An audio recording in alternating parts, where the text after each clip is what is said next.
दर थे सैकड़ों दर देखते रहे, जो दर बदर थे सैकड़ों दर देखते रहे, सरकार हम तुम्हारी नजर देखते रहे। जो दर बदर थे सैकड़ों दर देखते रहे, सरकार हम तुम्हारी नजर देखते रहे। और नीयत भरी ना गुम्बदे खदरा की दीद से 100 बार देखकर भी उधर देखते रहे। नीयत भरी न गुम्बदे खदरा की दीद से 100 बार देखकर भी उधर देखते रहे। कोई एक आदमी बोले सुभान अल्लाह, सब नहीं भाई, शेर हल्का हो जाएगा, सब सुनते रहें और लोग देखते रहें इधर थोड़ी से। बहुत बहुत शुक्रिया।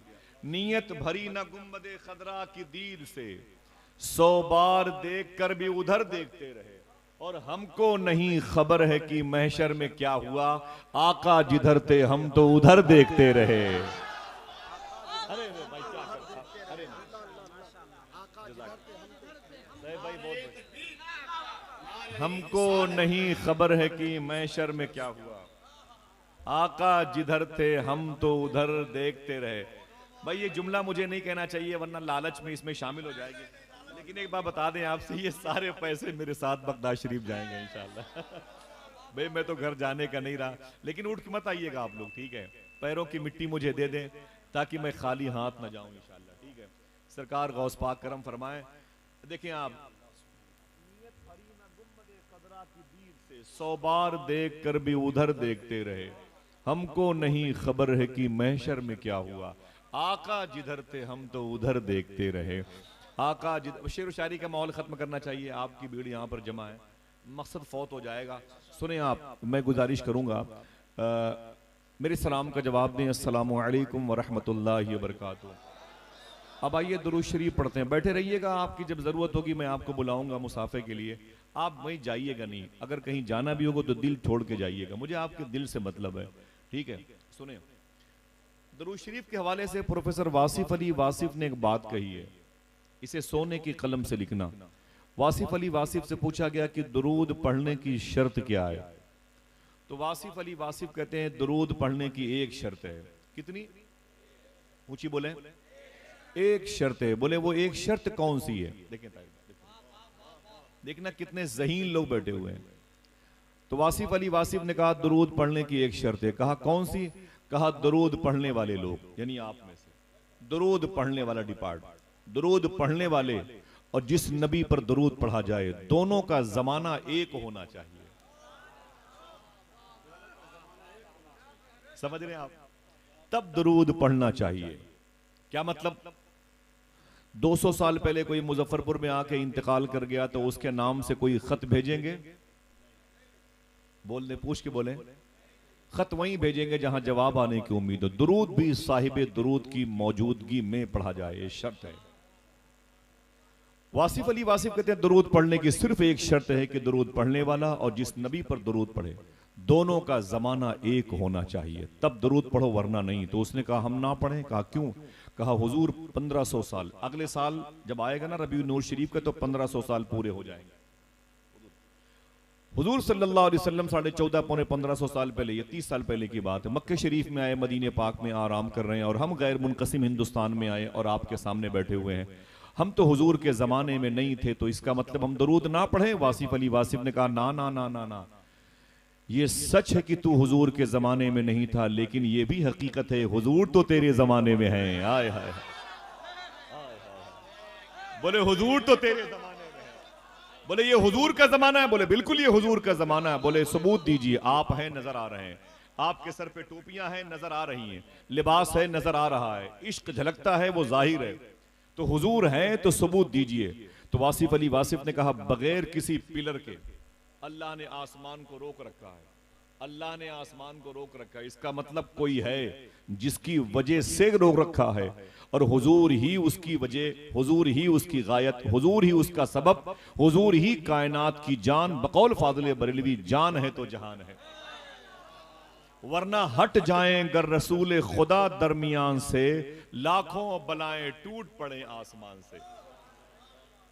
जमीन का बैलेंस कायम है, वक्त पर सूरज निकलता है, डूबता है, चांद चमकता है, गुरूब होता है। इसका मतलब ये सारा सिस्टम मकसूद कायनात की वजह से है। और हुजूर ही कायनात की डिलीवरी का सबब है। समझ गए? उधर सूफी सुल्तान मियां शाह साहब किबला से पूछा गया कि दरूद पढ़ने का तरीका क्या है। जरा हाथ उठा के बताएं क्या पूछा गया? दरूद पढ़ने का, इसे याद करना इंशाल्लाह साहिबो। दरूद पढ़ने का बोले तरीका क्या है? देखना कितने लोग मचलते हैं। तो सूफी साहब कहते हैं दरूद पढ़ने का वही तरीका है जो नमाज पढ़ने का। मेरी टोपियां मेरे मोहसिनीन के कदमों के नीचे। बोले दरूद पढ़ने का वही तरीका है जो नमाज पढ़ने का। बोले नमाज पढ़ने का तरीका क्या है? तो सूफी साहब कहते हैं कि हुजूर ने इरशाद फरमाया ऐसे नमाज पढ़ो या तुम खुदा को देख रहे हो या खुदा तुम्हें देख रहा है। तो कहते हैं ऐसे ही दरूद पढ़ो या तुम नबी को देख रहे हो या नबी तुम्हें देख रहा है। बहुत बहुत शुक्रिया।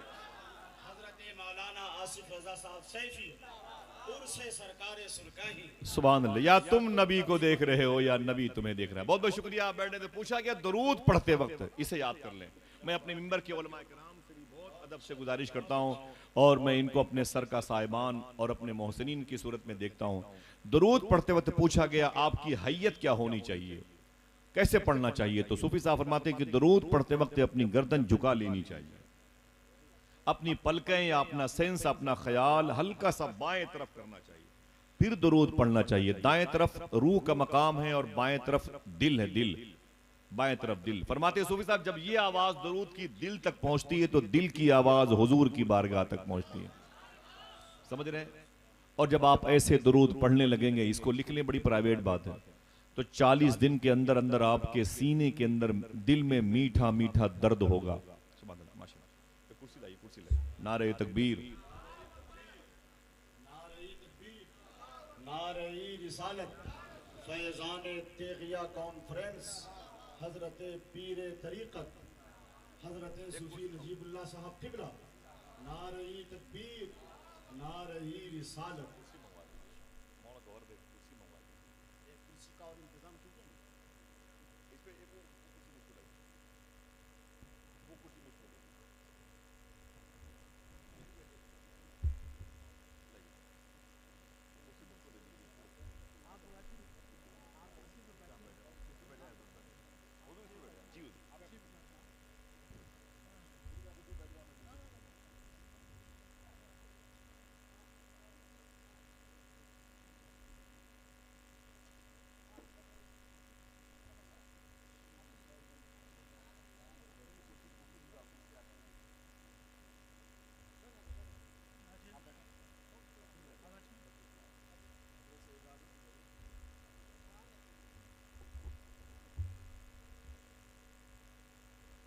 तो कबूलियत में तब्दील होने की आसानी से सूरत पैदा हुई है।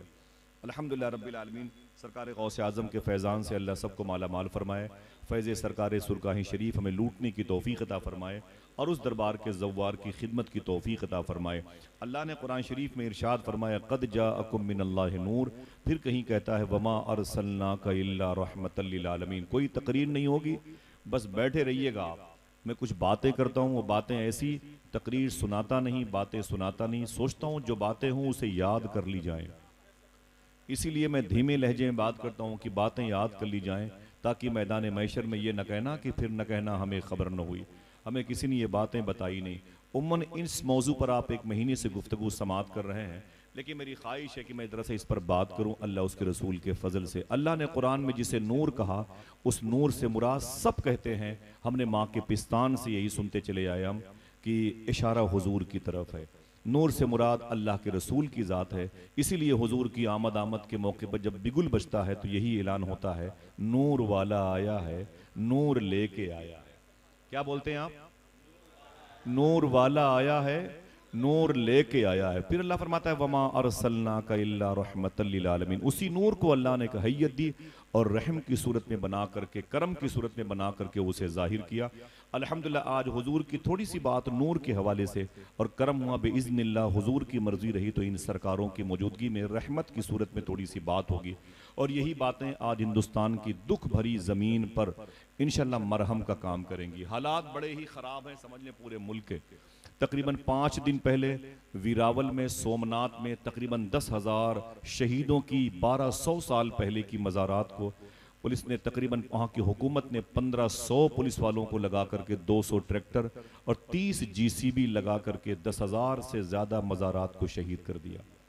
ये वो लोग थे जो सबसे पहले हिंदुस्तान में इस्लाम लाने वाले अजीमुशान काफिले का हिस्सा थे।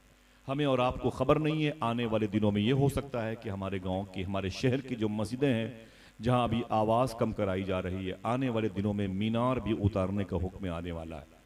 मस्जिदें भी शहीद कर दी जाएंगी, कुरान के पारे भी जला दिए जाएंगे, औरतों के चेहरों से नकाब खींचने का वक्त आ गया और आपके दाढ़ी रखने के लिए आपको हुकूमत से परमिशन लेना पड़ेगा। बहुत दूर होते जा रहे हैं हम अल्लाह उसके रसूल की तालीमात से। आइए थोड़ी सी बात करते हैं, बैठे रहें।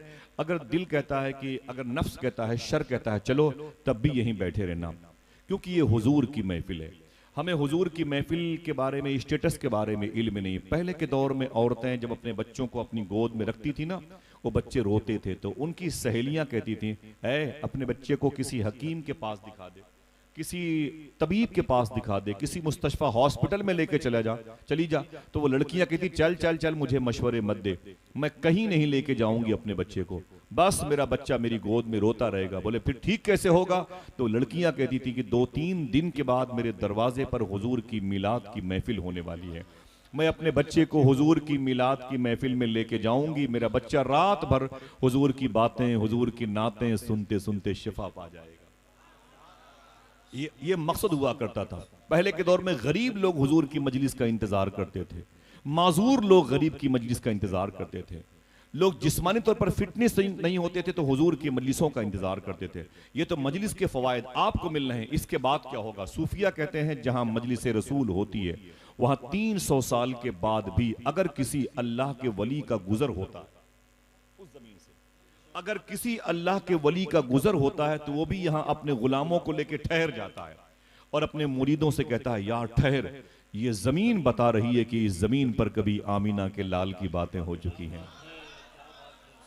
हम समझते हैं ये मौलवियों का काम है, रोजाना डर रहा है, उनके मुर्ग मुसल्लम खाने की तरकीब है। ना ना ना मेरे भाई, यही वो जिक्र रसूल है जिसकी वजह से जमीन का निजाम कायम है, जिसकी वजह से हमारी पलकों का झपकना बराबर मुतवातिर हो रहा है। हुजूर का जिक्र ना हो तो जमीन में फसाद फैल जाए, अगर हुजूर की बातें ना हो तो इंसान की रूह बीमार हो जाए, हुजूर का तस्करा ना हो तो हमारी आंखें अपना काम करना बंद कर दें। ये जिंदगी के शब रोज, ये आइन, ये आर्टिकल, ये कानून जो आज हमारी जिस्मानी इंसाइक्लोपीडिया का सबब बने हैं, वजह आमीना के लाल की जात। ये कोई कागजी बात नहीं है, आप इसे समझोगे साइंसी एतबार से तो कोई तुम्हें समझाएगा, कुरानी एतबार से तब भी तुम्हें कोई समझाएगा। अल्लाह कहता है कि मैंने तुम्हारे पास जो भेजा उसे नूर बना के भेजा।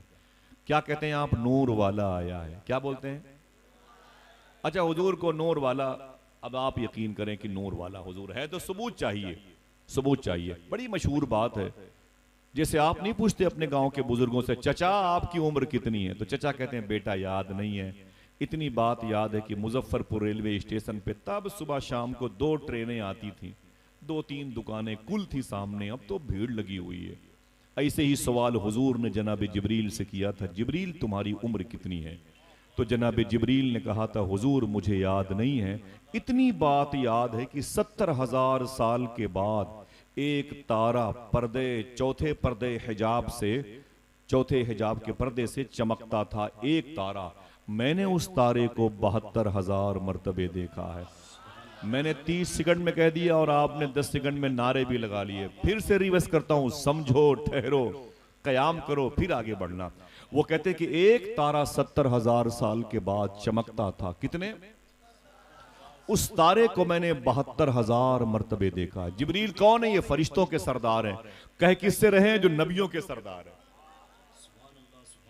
उसके बाद हुजूर ने क्या इरशाद फरमाया, हदीस शरीफ में पढ़ने, इसी के माहसल और निचोड़ जैसा जवाब और है। सूफिया कहते हैं उस वक्त हुजूर सल्लल्लाहु अलैहि वसल्लम ने जिब्रील के ये कहने के बाद अपनी पेशानी शरीफ के इस हिस्से को हल्का सा इमाम शरीफ से उठा दिया, खोल दिया। जैसे हुजूर ने खोला, जनाब जिब्रील हुजूर के कदम से लिपट गए और लिपट के बोले, आका वो तारा जो 70,000 साल के बाद एक मर्तबे चमकता था, जिसे मैंने 72,000 मर्तबे देखा है, वही इस वक्त तारा आपकी पेशानी पे चमक रहा है। आखिर इनसे बर्दाश्त कैसे हो? तो ये नारा लगाएं, ये नारा लगा के दम लेंगे, नूर वाला आया है, बोले भाई, बोले नूर वाला नूर लेके आया है, नूर लेके आया है। जनाब आदम अलैहिस्सलातु वस्सलाम को फर्स्ट मैन कहा जाता है, यानी पहला आदमी। यानी ये लोग कहते हैं अबुल इंसान, कहते हैं अबुल बशर, कहते हैं बशर के बाप, इंसानों के बाप। उनके बेटे का नाम है शीस अलैहिस्सलाम। 70% राइटर्स कहते हैं कि अयोध्या में उनकी मज़ार शरीफ है। मैं बहुत गया हूं उनकी मज़ार शरीफ पर। 10,000 से ज्यादा औलिया इकराम की मज़ार शरीफ अयोध्या फैजाबाद में, जहां बाबरी मस्जिद है। माफी चाहता हूं, उसे थी कहने का दिल नहीं कहता। अपने बच्चों से मैं हर राज छुपा लूंगा, मगर 6 दिसंबर का मैं अखबार कहां रखूंगा। हाय हाय। उसी मुबारक जमीन पर एक नबी के बेटे शीस अलैहिस्सलाम, जो खुद नबी हैं, लेटे हुए। शीस अलैहिस्सलाम। 30% मुअल्लिफीन ने एहतियाती जुमले उनके वहां होने के बारे में इजहार फरमाए। 70% की मजबूत आ रहा है वहीं पर है। उन्होंने अपने बाप आदम अलैहिस्सलाम से बात की। बाप ने अपने बेटे शीस अलैहिस्सलाम से, बाप ने कहा, अरे मेरे बेटे शीस, मैं पहला आदमी, तू मेरा बेटा, मैं दुनिया से जा रहा हूं, एक बात तुझसे कह के जा रहा हूं। देखना कितने लोग सुभान अल्लाह कहते हैं, मेरे जाने के बाद जब तुझे कोई दिक्कत पैदा हो तो मोहम्मद के नाम का वसीला देना। बहुत बहुत शुक्रिया, बहुत बहुत शुक्रिया, सुभान अल्लाह। खुश हो रहे हैं आप कि आपके नबी की बात हो रही है। अरे मेरे बेटे शीस, सुन, मेरे जाने के बाद मोहम्मद के नाम का वसीला देना। जनाब शीस खड़े हो गए, बोले बाबा जान ये क्या मतलब है? आप पहले आदमी हैं, मैं आपका बेटा हूं, दरमियान में मोहम्मद कहां से आ गए? और आपको तो अबुल इंसान, इंसानों का बाप कहा जाता है, ये मोहम्मद कहां से आ गए? तो जनाब आदम अलैहिस्सलातु वस्सलाम ने कहा था, ये सच है, मैं फर्स्ट मैन हूं, मैं अबुल इंसान, इंसानों का बाप हूं, अबुल बशर, बशर का बाप हूं। ये मोहम्मद अबुल अरवाह, रूहों के बाप है,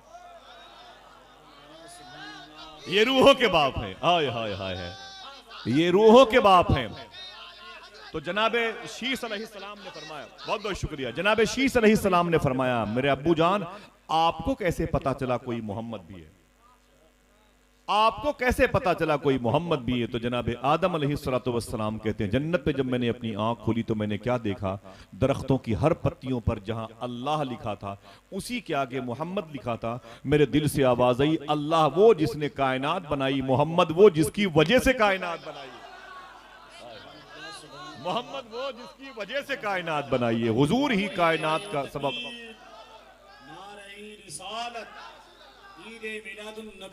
और सुन बेटे, सल्लल्लाहु अलैहि वसल्लम, जनाबे आदम अलैहिस्सलातु वस्सलाम के, सुन मेरे बेटे सुन, मैं दुनिया से जा रहा हूं, तू भी चला जाएगा, तेरी औलादे नबी रसूल बन के आएंगी। कोई नूह आएगा, कोई याकूब, कोई यूसुफ, कोई जुल्किफल, कोई दानियाल, कोई यूशा बिन नून, कोई सालेह, कोई हूद, कोई इब्राहिम, कोई मूसा, कोई ईसा, कोई सुलेमान। ये बड़े बड़े लाखों नबियों की जमात आएगी। मालूम है इनका काम क्या होगा? बोले ना ना ना, मुझे नहीं मालूम है। बोले अपनी उम्मत से सारे नबी यही कहने के लिए आएंगे, तैयारी कर लो, रसूलों के सरदार आने वाले हैं। जमीन की कारपेट को साफ कर दो, आमीना का लाल आने वाला है। सबके आने का यही मकसद, वो एक अनाउंसर, एक नाजिम, एक संचालक बन के आएंगे कि तैयारी कर लो, हुजूर आने वाले हैं। कायनात जिसकी वजह से पैदा हुई है, वो कायनात का मालिक अपने हबीब को भेजने वाला है। रसूलों के सरदार की आमद होने वाली है। उनकी पेशानी पर नूर मुहम्मदी चमकता था। जनाबे आदम अलैहिस्सलातु वस्सलाम, वही नूर ट्रांसफर होता रहा, मुंतकिल होता रहा, आगे बढ़ता रहा। मक्के शरीफ में आया तो अब्द मुनाफ नाम के एक बुजुर्ग थे, उनकी पेशानी पे चमका। उनकी शादी मक्के शरीफ में हुई। जब दोनों मियाँ बीवी इकट्ठा हुए तो वही 1 साल के बाद उनके घर में एक शहजादे की सूरत में आया। यही शहजादा बड़ा हुआ तो नूर मोहम्मदी उसकी पेशानी पे चमका, जिसको दुनिया हजरत हाशिम के नाम से जानती है। ये हुजूर सल्लल्लाहु अलैहि वसल्लम के सगे परदादा हैं।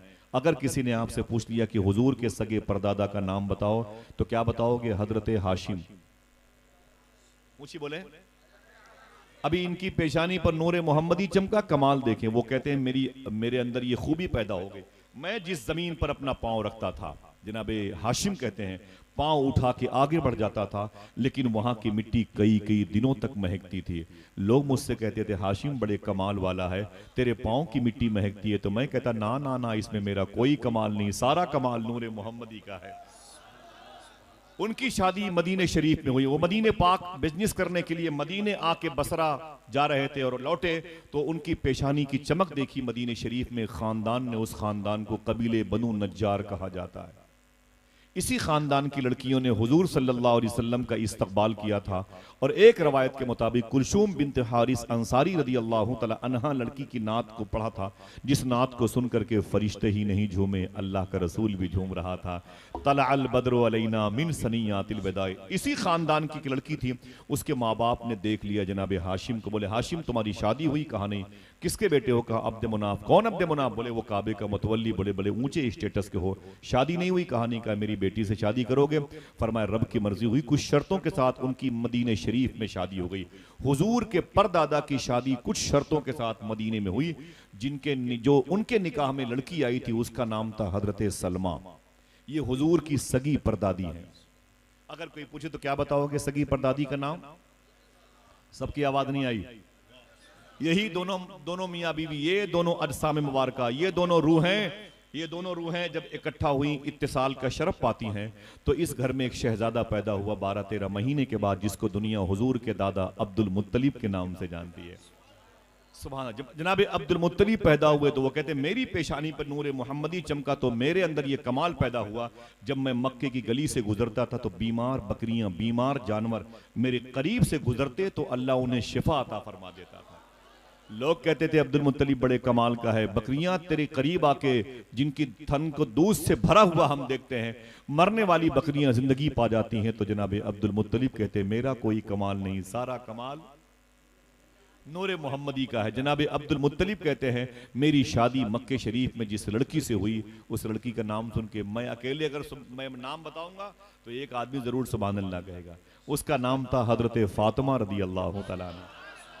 जनाब फातिमा बड़ा प्यारा नाम है। हुजूर सल्लल्लाहु अलैहि वसल्लम की सगी दादी का नाम फातिमा, और हुजूर की सगी बेटी का भी नाम फातिमा, हुजूर की नवासी का भी नाम फातिमा, हुजूर की नवासी की बेटी का भी नाम फातिमा, और हुजूर के लाडले सैयदना शेख अब्दुल कादिर जिलानी की माँ का भी नाम फातिमा है।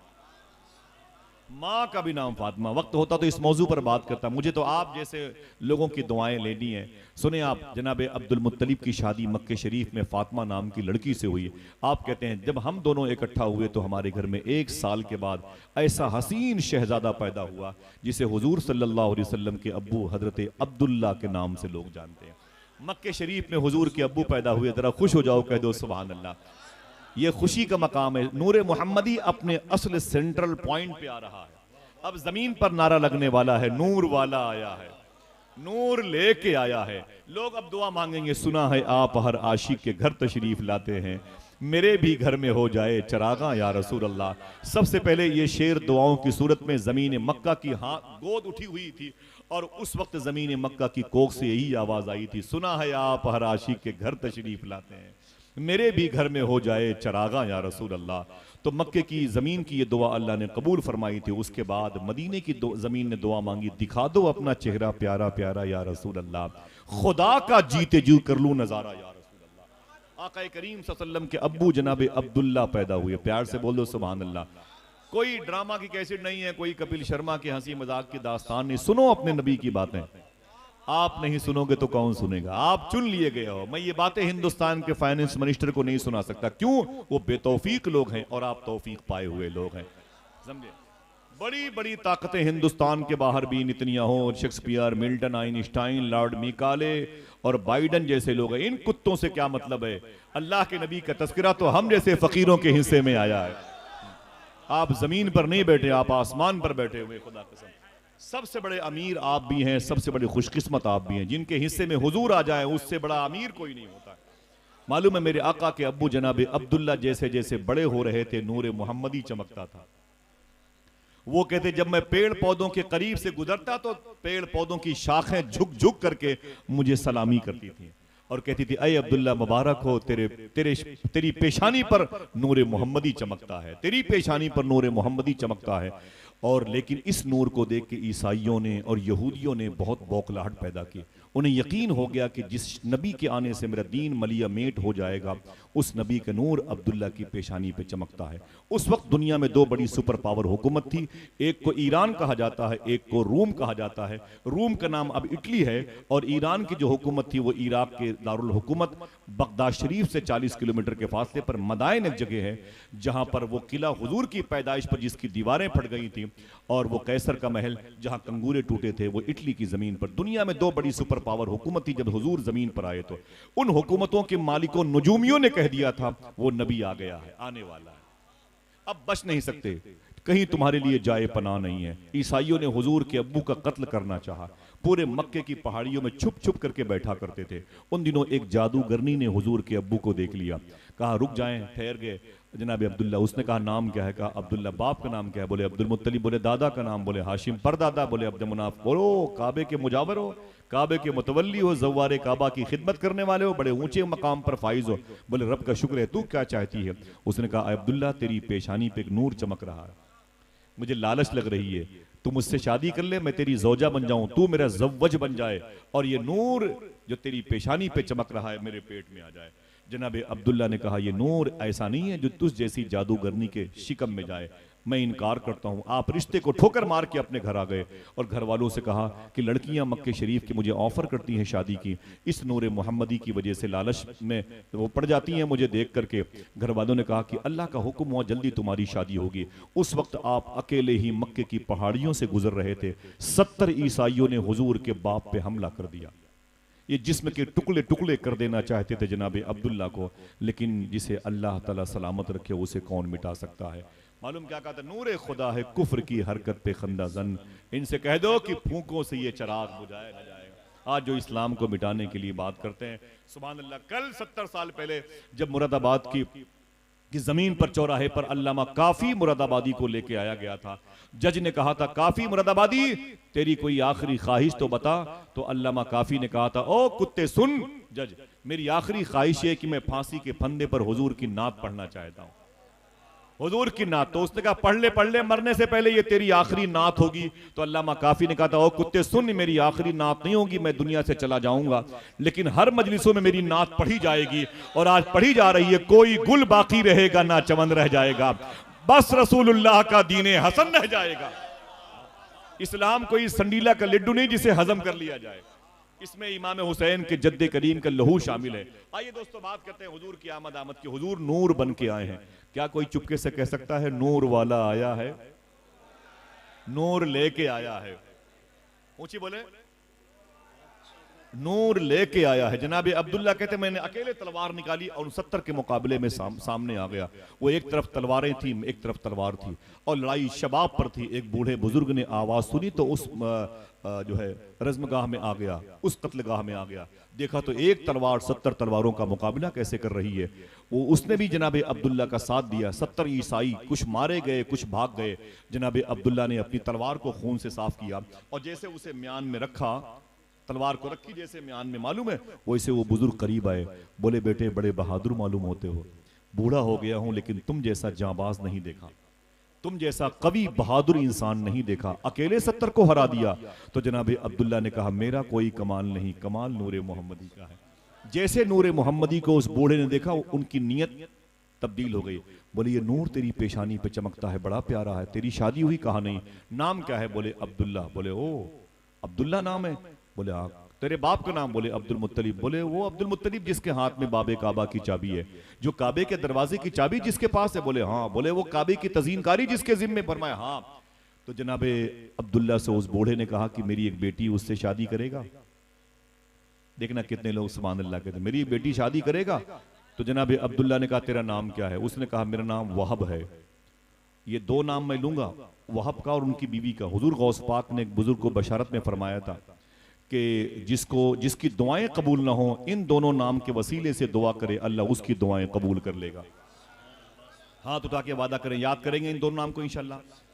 वो बेस क्या है वो बाद में पता चलेगा इंशाल्लाह। जनाब अब्दुल्ला ने कहा आपका नाम क्या है? बोले वहब। वाव दो चश्मी है वहब। बोले आपकी बीवी का नाम क्या है? बोले बर्रा। क्या नाम है? बर्रा। बोले अच्छा जिस लड़की से मेरी शादी करना चाहते हो उस लड़की का नाम क्या है? देखना कितने लोग सुभान अल्लाह कहते हैं। बोले तुम्हारा नाम क्या है? बोले वहाब। तेरी बीवी का नाम क्या है? बोले बर्रा। बोले जिस लड़की से मेरी शादी करना चाहते हो उसका नाम क्या है?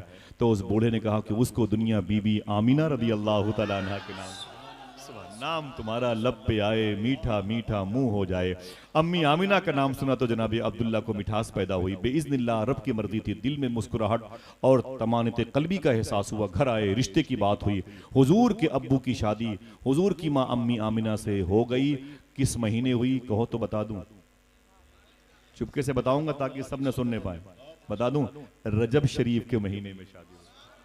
अगर किसी की बेटी और बेटे की शादी रजब शरीफ के महीने में हो, एक नियत ये भी कर लिया करो कि इसी महीने हुजूर के अब्बू की भी शादी हुई थी। अलग से आपको बेनिफिट। कोई पूछे तो क्या बताओगे? हुजूर के अब्बू की शादी किस महीने हुई? आवाज कमजोर है। किस महीने हुई? एक महीने में 4 जुमा होता है, करीब करीब कभी 5 हो जाता है। कितने? आइए बड़ी प्राइवेट बात बताता हूं। हर दूसरा शख्स साहिब औलाद बैठा हुआ है। इशारे की बात करूंगा, रिकॉर्डिंग है, कोई माँ बहन भी सुनती रहती ना, तो ये फहश बात ना हो। मालूम है हुजूर की माँ अम्मी आमिना फरमाती, रजब शरीफ की जुमा की रात थी। जुमा की रात थी, मैं अपने शौहर के साथ बिस्तर पे लेटी हुई थी। कौन सी रात थी?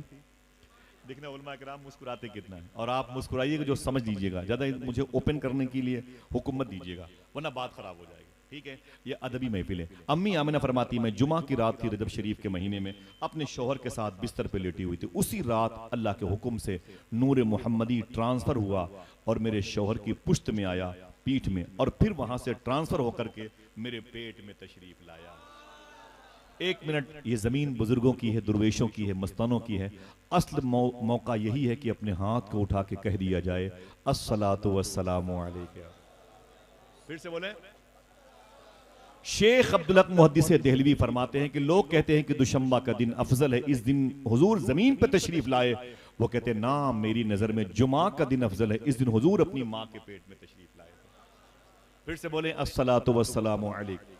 जनाब अम्मी आमिना रदी अल्लाह तआला अन्हा फरमाती, जुमा के दिन हुजूर मेरे पेट में आए। चुपके से पूछूं आपसे, कितने लोगों ने ये बात समझी है? बताएं। समझ गए माशाल्लाह।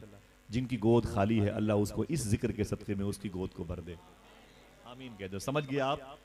एक जुमा, एक महीने में 4 जुमा होते हैं। अब वो 4 जुमा में कौन सा जुमा था भाई? 4 जुमा होते हैं। एक जुमा को हुजूर ट्रांसफर हुए थे अपनी माँ के पेट में। कौन सा जुमा था? मुझे पता है लेकिन बताऊंगा नहीं। बताने पर पाबंदी है। अब कैसे पता चले कि भाई यही जुमा था?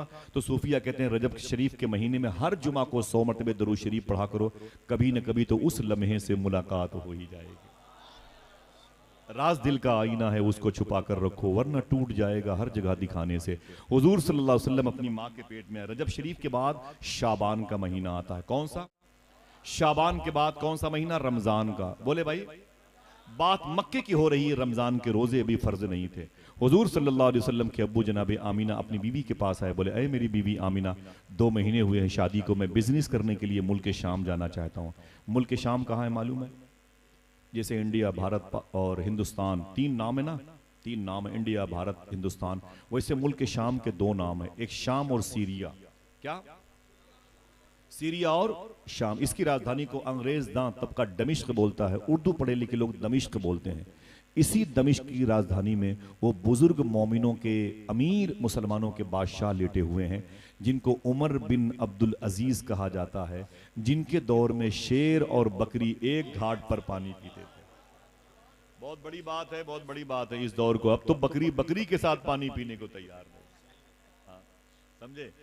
इनके दौर में शेर और बकरी एक साथ पानी पीते थे। अगर सुभान अल्लाह कहने का वादा करो, बता दूं, इसी दमिश्क में वो अजीम शान बादशाह लेटा हुआ है, जिसका इंतजार हर फलस्तीन का बच्चा करता है, जिसे दुनिया फातह बैतुल मुक़द्दस सुल्तान सलाहुद्दीन अय्यूबी के नाम से जानती है। सुभान अल्लाह, सुभान अल्लाह। जीते रहिए, जीते रहिए माशाअल्लाह।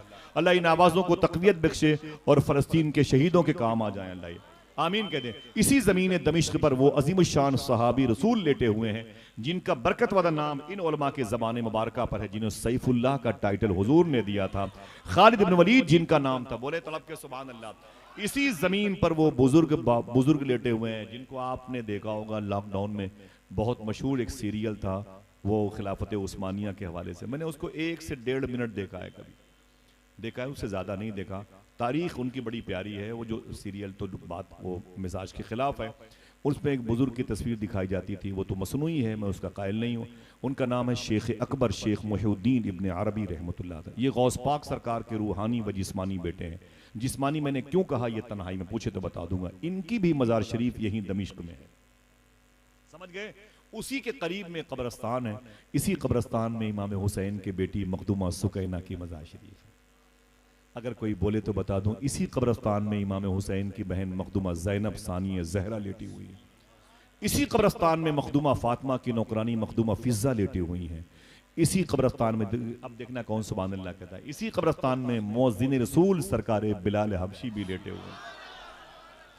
एतिकाद सहिया के साथ फख्र से ऐलान करता हूं, उलमा किराम मुझे दुआओं से, इसी कब्रस्तान में हजरत अमीर मुआविया रदी अल्लाह सुभान। चलेंगे इंशाअल्लाह, हाथ उठा के बताएं, चलेंगे बगदाद भी चलेंगे इंशाअल्लाह। आप ये ना सोचें कि आसिफ भाई खर्चा बढ़ा रहे हैं, जब वो बुलाएंगे तो वो इंतजाम भी करेंगे इंशाअल्लाह। हाँ चलेंगे ना इंशाअल्लाह गौस पाक की बारगाह में। खूब धूम से गौस पाक की नियाज करना, अगले साल जरूर बगदाद शरीफ जाएंगे इंशाअल्लाह। नारे लगाएंगे लब्बैक या गौसे आजम, जोर से बोले, सबके हाथ नहीं उठे, ऊंची आवाज में बोले। अभी तो दादा की बात चल रही है, सुने, फिर बात करता हूं सैयदना। कभी आऊंगा तो फिर गौस पाक की बात करूंगा इंशाअल्लाह। हाँ तब आप आएंगे नहीं आएंगे? जब इसके बाद में आऊंगा तो आप आएंगे? कहां जाएंगे? सारी जमीन तो गौस पाक की है, समझे? इंशाअल्लाह बैठेंगे खूब, कैस सहरा में अकेला है मुझे जाने दो, खूब गुजरेगी जो मिल बैठेंगे दीवाने दो, फिर बातें होंगी सैयदना शाह। अभी तो उनके जद्द करीम की ये मिलाद मुबारका का महीना, मुझे याद आई ये बातें, तो मेरे दिल ने कहा कि इतनी मुबारक समाते हों गौर भाई और ताहिर भाई, तो दिल कहता है कि इन्हें हुजूर की मोहब्बतों से आशनाई हो जाए, समझे? ठीक है, दिल से बोले नूर वाला आया है। हुजूर अपनी माँ के पेट में है, दूसरा महीना हो गया, हुजूर की माँ के पास हुजूर के अब्बू आए, बोले आमीना मैं बिजनेस करने के लिए मुल्क शाम जा रहा हूँ। बोले कब आओगे? बोले 1 महीने के बाद। बोले 2 महीने हुए शादी को, अभी जा रहे हो? बोले हाँ अभी जाना है, बिजनेस बहुत जरूरी है। जनाब अम्मी आमीना कहती मैं दरवाजे पर अपने शोहर को रुखसत करने आई। तो जो देना भाई, दरवाजे पर अपने शोहर को छोड़ने के लिए आई थी, मेरा शोहर मेरे घर से जा रहा था 1 महीने के लिए। मालूम है अम्मी आमिना रो के बोली थी बाद में, मुझे क्या खबर थी कि ये मेरी और मेरे शोहर से आखिरी मुलाकात है। अल्लाह अकबर, इसके बाद मेरे शोहर से मुलाकात नहीं होगी। अम्मी आमिना कहती मेरा शोहर जा रहा था, मैं उसे देख रही थी कि 1 महीने के बाद वापस आएगा, मेरे सर का ताज मेरे घर पे जगमगाएगा। जनाबे अब्दुल्ला कहते हैं मैं वहां से निकला तो मदीना हो के रास्ता है मुल्क शाम का, मदीना 480 किलोमीटर के फासले पर, फिर वहां से ये बसरा है जो बगदाद शरीफ से 650 किलोमीटर के फासले पर कुवैत के बॉर्डर पर है। यहाँ पहुंचे और फिर यहाँ से निकले, वो अरार बाएं तरफ बॉर्डर है जिसे अरब में दाखिल हो जाता था, आगे निकल गए बगदाद दाएं तरफ, सीधे निकल गए कुरकुक सुलेमानिया मोसिल होते हुए मुल्क शाम के बॉर्डर पे गए और फिर दमिश्क गए। हुजूर के अब्बू 30 से 40 लोगों के साथ सामान बिजनेस बेचा, तिजारत का सामान बेच के वापस मदीना हो के मक्का आने वाले थे कि हुजूर के अब्बू की तबीयत अलील हो गई मदीने शरीफ में। भरी जवानी में बीमार पड़ गए, भरी जवानी में बीमार पड़ गए और बीमार हुए तो कहाँ गए? अपनी दादी हजरत सलमा जो हजरत हाशिम के निकाह में थी, उनके घर में आपने क़याम किया। उन लोगों ने बड़ा इलाज किया लेकिन जनाब अब्दुल्ला ठीक न हो सके, आखिर उनका मदीने शरीफ में इंतकाल हो गया। हुजूर सल्लल्लाहु अलैहि वसल्लम अपनी माँ के पेट में, अम्मी आमिना के पेट में हैं और अभी 2.5 पौने 3 महीने के हैं। हुजूर यतीम हो गए। हुजूर की माँ 23.5 या पौने 24 साल की हुई थी कि बेवा हो गई। क्या कहता है अल्ताफ हुसैन हाली, वो नबियों में रहमत लक़ब पाने वाला, मुरादें गरीबों की बर लाने वाला, उतर कर हिरा से सुए कौम आया और एक नुस्खे कीमिया साथ लाया। हुजूर के अब्बू की जो कब्र शरीफ बनी थी वो खोखे सिद्दीक अकबर के करीब में एक मोहल्ला था जिसे दारे नाबिगा कहा जाता है। उनकी कब्र शरीफ की एक तस्वीर लॉन्च हुई थी, किताब का नाम था निशानात अर्ज़ नबवी, किताब का राइटर जमात इस्लामी का है मिसबाहुद्दीन शकील। इस पर मुकदमा लिखा है प्रोफेसर डॉक्टर रियाज मजीद ने। इस किताब में हुजूर के अब्बू की कब्र शरीफ की तस्वीर सबसे पहले शाये हुई थी। मैंने ये किताब 14 साल पहले जमजम टावर 80 मंजिले की इमारत में मैंने खरीदी थी, तब ये मुझे 950 रुपए की मिली थी। अभी इस किताब की कीमत तकरीबन 1800-1900 रुपए है। सलाम के बाद आप PDF के जरिए से देख सकते हैं। किताब चाहिए तो फिर मेरे साथ मेरे घर पे चलें। हुजूर के अब्बू की कब्र शरीफ मदीने बन गई। मक्के वालों को खबर नहीं कि आमिना बेवा हो गई। कबीले कुरैश का एक फर्द कम हो गया। न कोई व्हाट्सअप, न कोई फेसबुक, न कोई इंस्टाग्राम, न कोई न्यूज चैनल, न कोई अखबार, कोई बताने वाला भी नहीं। सारा ग्रुप उनका मदीने में रुका हुआ था। उनकी तदफीन अमल में आई है दारे नाबगा में 1978, यानी आज से 40 साल पहले हुजूर के अब्बू की कब्र शरीफ खुल गई। इंतकाल कब हुआ? जब हुजूर अपनी माँ के पेट में थे। हरम की दीवारें तौसी हो रही थी, बढ़ोतरी हो रही थी, तो हुजूर के अब्बू की कब्र शरीफ खुल गई थी। देखना कितने लोग सुभान अल्लाह कहते हैं। देखने वालों ने तो ये देखा है कि आपका जिस्म तो जिस्म है, कफन के एक एक धागे चमक रहे थे। बहुत बहुत शुक्रिया। और यहां तक कि आपकी आंखें इतनी चमकदार थीं कि इतनी चमकदार आंखें तो जिंदों की भी नहीं रहा करती हैं। उनका नाश मुबारका उठा करके ऊपर रखा गया और चेहरे मुबारका खोला गया 1978 में। उस वक्त मदीने शरीफ में कुतुब मदीना शेख ज़ियाउद्दीन मुहाजिर मदनी आला हजरत के खलीफा मौजूद थे। उन्हें खबर लगी कि हुजूर के अब्बू की कब्र शरीफ खुल गई है, ऊपर लाके रखी गई है, तो आप दौड़े हुए आए। मदीने के टॉप क्लास के लोगों में शामिल थे। मौका मिला हुजूर के अब्बू के जनाजे के करीब जाने का। आप पहुंचे तो कहते हैं मुझसे बर्दाश्त न हुआ। मैंने हुजूर के अब्बू की जो नाश मुबारका रखी थी, मैं दौड़ करके मैंने पेशानी का बोसा दे दिया। हुजूर के अब्बू की पेशानी का मैंने बोसा दिया। जब मैंने बोसा दिया तो उसके बाद नामालूम जगह उनकी बकी शरीफ में लाश तदफीन अमल में आई है। मैं अपनी खानकाह में आ गया। शेख ज़ियाउद्दीन कहते हैं जैसे मैं अपनी खानकाह में आया, मुरीदों ने कहा कि हुजूर एक बात बताऊं। कहा क्या?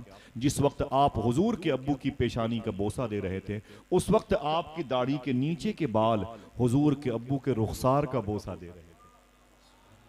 समझ गया? बहुत बहुत शुक्रिया, बहुत बहुत शुक्रिया। हुजूर के अब्बू के रुखसार का बोसा दे रहे थे। इतना सुना तो शेख ज़ियाउद्दीन मुहाजिर मदनी कहते हैं मैं खड़ा हो गया। मैंने कैंची मंगाई और कैंची मंगा करके अपनी दाढ़ी के इन बालों को मैंने काट लिया और काट करके उन्हें शीशी में रखा और मैंने कहा खबरदार इनका एहतराम करना।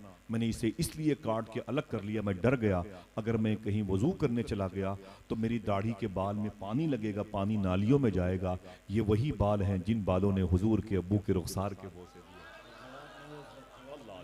आका करीम सल्लल्लाहु अलैहि वसल्लम के अब्बू की ताज़ीम इस तरीके से की गई। और फिर उसके बाद 30-40 लोग जो उनके साथी थे बिजनेस करने वाले, अब वो मदीने शरीफ से मक्के की तरफ जा रहे हैं। खत भेज के खबर भेज दी मक्के शरीफ की, हम लोग बस 3 दिन के बाद आने वाले हैं। पूरे मक्के में खुशी की लहर दौड़ गई। आपके बेटे आते हैं तो पटना बीवी बच्चे सब पहुंच जाते हैं। आपका भाई आता है तो मुजफ्फरपुर रेलवे स्टेशन पर गाँव के दोस्त अहबाब भी पहुंच जाते हैं। आओ उन्हें रिसीव किया जाए। ऐसे ही माहौल था। जब मक्के वाले बिजनेस करके मक्के वापस आते थे तो बेटियां अपने बाप से मिलने के लिए, भाई अपने भाई से मिलने के लिए, गुलाम अपने आका से मिलने के लिए, आका अपने मालिक से मिलने के लिए, सब दौड़ दौड़ के वहां पर जाते थे और बगलगीर होते थे, मुलाकात करते थे, मुबारकबादियां पेश करते थे। उन्हीं मुबारकबादियां लेने और देने वालों में एक नाम था हजरत अब्दुल मुत्तलिब का। कहते मैं भी गया होता लेकिन मैं थक गया, इंतजार करते करते मेरी बाहें खुली हुई थी। मैंने कहा काफिले वालों से डांट करके ये बताओ सब एक दूसरे से गले मिलते हो, ये मेरी बाहें खुली हुई अब्दुल्ला के लिए, मेरा बेटा अब्दुल्ला किधर गया? सब लोगों ने रो करके कहा अय अब्दुल मुत्तलिब काबे के मालिक, भूल जाओ अपने बेटे अब्दुल्ला को। बोले क्यों? बोले मदीने शरीफ में उसका इंतकाल हो गया। इतना सुना तो हुजूर के दादा कहते मैं जमीन पर गिर पड़ा, मैं तड़प गया। जमीन ने मेरे चेहरे पर कब्जा कर लिया, मेरी खुशियां काफूर हो गई, मैं चीखने लगा। मेरी 11 औलादें थी जिनमें जनाबे अबी तालिब और जनाबे हजरत अमीर हमजा जैसे लोग थे, वो सब मेरे करीब आ गए। बोले बाबा जान क्या हुआ? मैंने कहा अब्दुल्ला का इंतकाल हो गया। सब रोए, मुझे तसल्लियां दी। बाद में सब ने कहा बाबा परेशान मत हो, एक ही बेटा आपका इंतकाल किया, अभी 11 बेटे बाकी हैं। जनाबे अब्दुल मुत्तलिब ने कहा तुम जैसे हजारों बेटे अब्दुल्ला के नाम पे कुर्बान कर दिए जाएं।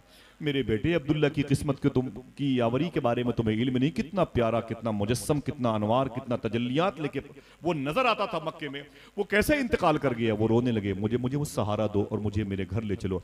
जनाब अब्दुल मुत्तलिब को लोगों ने उठाया और जब घर की तरफ जाने लगे तो आपने फरमाया कि रुक जाओ, यही घर मेरी बहू बेटी आमीना का है, वो भी तो अपने शौहर मेरे बेटे अब्दुल्ला का इंतजार कर रही है, पहले उसके यहाँ मुझे ले चलो। अम्मी आमिना कहती हैं जब से मुझे खबर लगी थी मेरा शौहर आने वाला है, मैंने घर में दीवारों पर मुश्क लगा दिया था, खुशबू लगाती थी।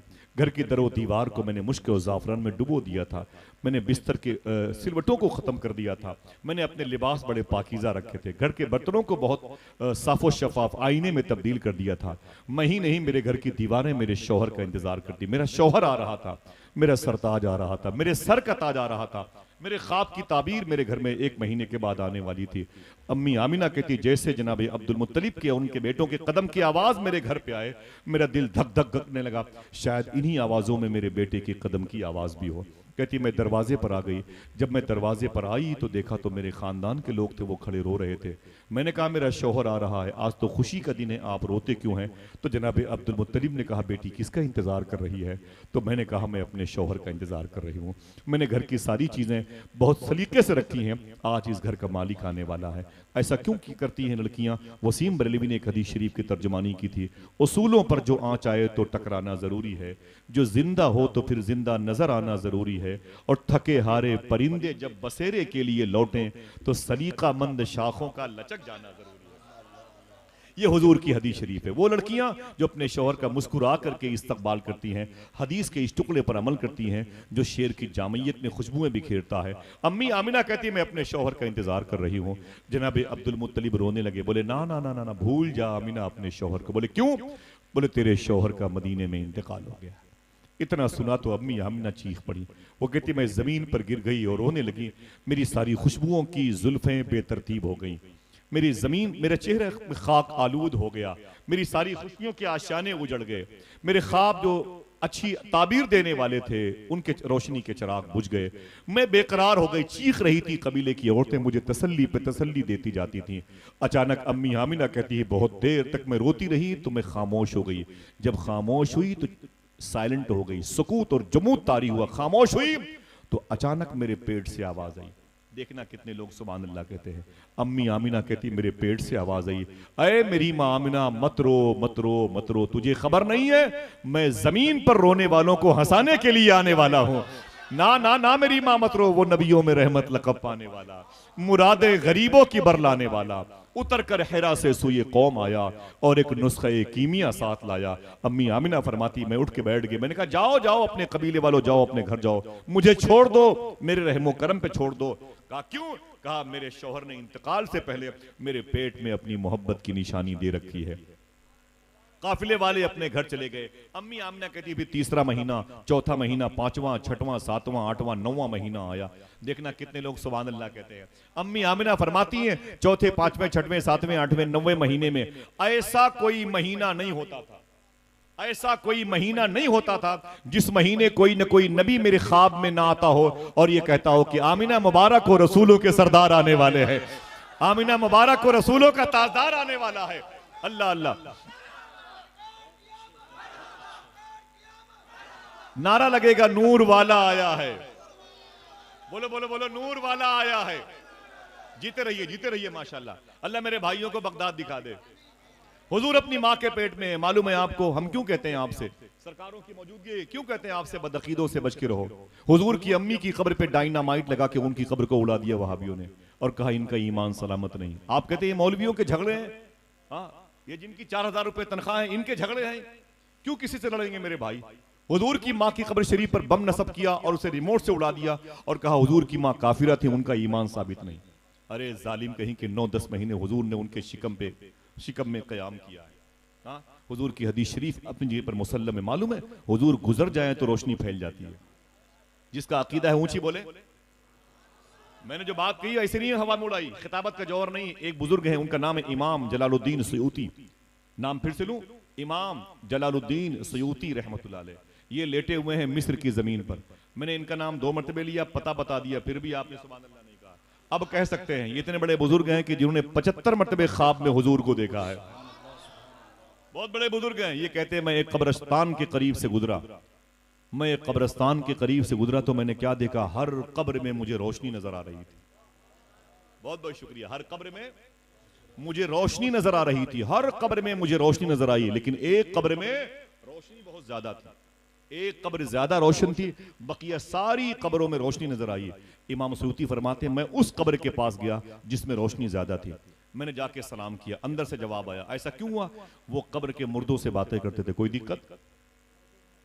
हाँ कश्फ कबूर के मालिक थे, कोई परेशानी? अल्लाह उसके रसूल की मर्जी है। इमाम सयूती फरमाई जो हुजूर से बातें कर ले, वो हुजूर की उम्मत से बात करने में क्या दिक्कत है? हाँ इमाम सयूती फरमाते मैंने कब्र के मुर्दों के करीब जाऊँ, उसके पास गया जहां ज्यादा रोशनी थी। मैंने कहा ओ कब्र के मुर्दे। उसने कहा क्या बात है? मैंने सलाम किया, अंदर से जवाब आया। बोले कौन हो? मैंने कहा दुनिया मुझे इमाम जलालुद्दीन सयूती कहते। बोले क्या करने आए हो? बोले एक सवाल का जवाब। बोले क्या सवाल है? बोले सवाल यह है कि इन कब्रों में रोशनी क्यों है। देखना कितने लोग सुभान अल्लाह कहते हैं। कोई खामोश ना रहे, सबके फायदे की बात है। इन कब्रों में रोशनी क्यों है? अंदर से जवाब आया, बात यह है कि इन कब्रों में हुजूर आए थे। हाय हाय हाय, क्या कोई चुपके से कह सकता है नूर वाला नूर लेके आया है? बोले इन कब्रों में, आवाज कमजोर हो गई, इन कब्रों में। बोले बात तो मेरे पल्ले पड़ गई, दिमाग में आ गई, लेकिन ये बता तेरी कब्र में ज्यादा रोशनी क्यों है? सब कब्रों में रोशनी है तो तेरी कब्र में ज्यादा रोशनी क्यों है? फिर बोलना। तो उस साहिब कब्र ने कहा, बात यह है कि मेरी कब्र में हुजूर आए भी थे, मुस्कुराए भी थे। हाय हाय हाय, हुजूर आए भी थे, ऊंची बोलो, आए भी थे। क्यों बुलाया आपने गौहर साहब को? इतनी बड़ी सरकारों को आपने कहां से खानका शरीफ से बुलाया? आपने सरकार सुरकाई शरीफ में कहां से लोग चले आते हैं। ताहिर भाई को आपने कहां से बुलाया? बाप रे, बहुत दूर है भाई, हमारे इलाहाबाद से भी तकरीबन 400 किलोमीटर के फासले पर रहते हैं। शेख अब्दुल्ला बगदादी के दयार से आए हुए हैं। आला हजरत की ससुराल है रामपुर, समझे आप? तो इतने बड़े मुबारक दयार से आए हुए, क्यों बुलाया आपने? अल्लामा गौहर साहब को आप न बुलाते, पैसे आपके बच जाते, बच्चों की स्कूल में नशोनुमा में खर्च होते, उनकी पढ़ाई में करते हो। आप मुझे क्यों बुलाया भैया आपने? मैं आपसे पूछता हूँ, मुझे आप भाई यार दिल्ली भेज रहे हैं, क्या करना भाई? ये सब क्यों ऐसा करते हैं आप? मालूम है आपको इसका जवाब क्या होगा? कोई पूछे तो क्या बताओगे? मैं आपको आज जवाब देता हूँ, इस जवाब को कभी भूलना नहीं इंशाअल्लाह। पूछा इन कब्रों में रोशनी क्यों है? कहा इन कब्रों में हुजूर आए थे। तेरी कब्र में रोशनी ज्यादा क्यों है? कहा बेस ये है कि मेरी कब्र में हुजूर आए भी थे। बहुत बहुत शुक्रिया, ऊंची आवाज में हाथों को उठा के, आए थे और कहा अच्छा अब ये बता तेरी कब्र में हुजूर मुस्कुराए क्यों थे? तब उस साहिब कब्र ने कहा, मेरी छोटी सी दुकान थी, गुमती पर मैं दुकान चलाता था। मेरी दुकान थी, जब शाम को दुकान का दरवाजा बंद करता तो मेरी आदत थी सारे मुनाफे के पैसे जेब में रखता था, लेकिन 1 रुपये का सिक्का निकाल कर एक थैली थी उसी में डाल देता। महीने में 30 सिक्के हो जाते थे, 2 महीने में 60 सिक्के हो जाते थे, और 6 महीने में 250 सिक्के हो जाते थे। 1 साल में वो थैली सिक्कों से भर जाती थी। देखना कौन सुभान अल्लाह कहता है, वो थैली सिक्कों से भर जाती थी। बोले फिर जब रबीउल अव्वल शरीफ का महीना आता, वही पैसे निकाल के हुजूर की मिलाद पे खर्च किया करता था। अल्लाह अल्लाह, बहुत बहुत शुक्रिया।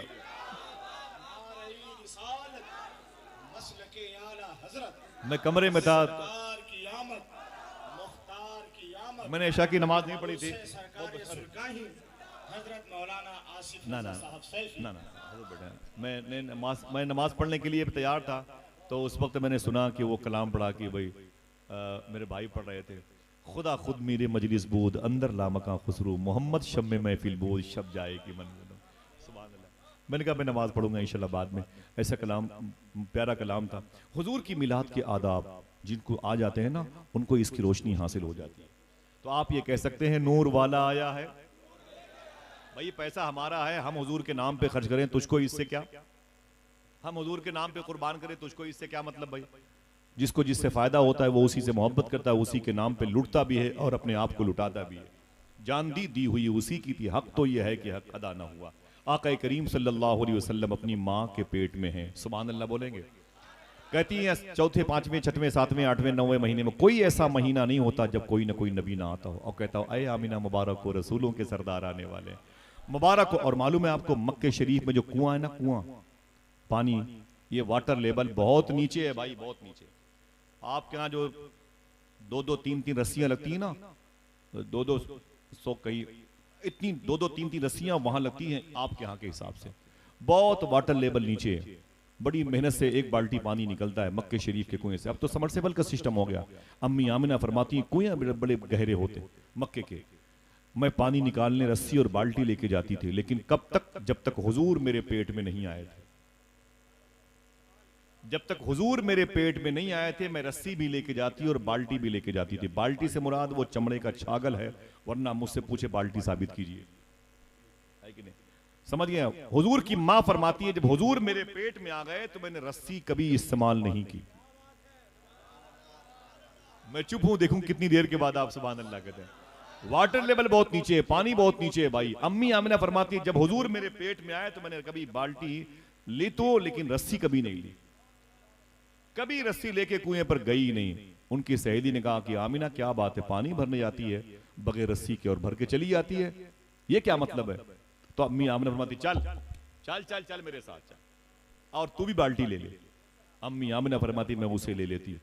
मैंने कहा बाल्टी रख दी यहीं पर, चल मेरे साथ। वो खड़ी होती, अम्मी आमिना फरमाती मैं कुएं की मुंडेर पे आती किनारे, और मैं कुएं में झांकती थी।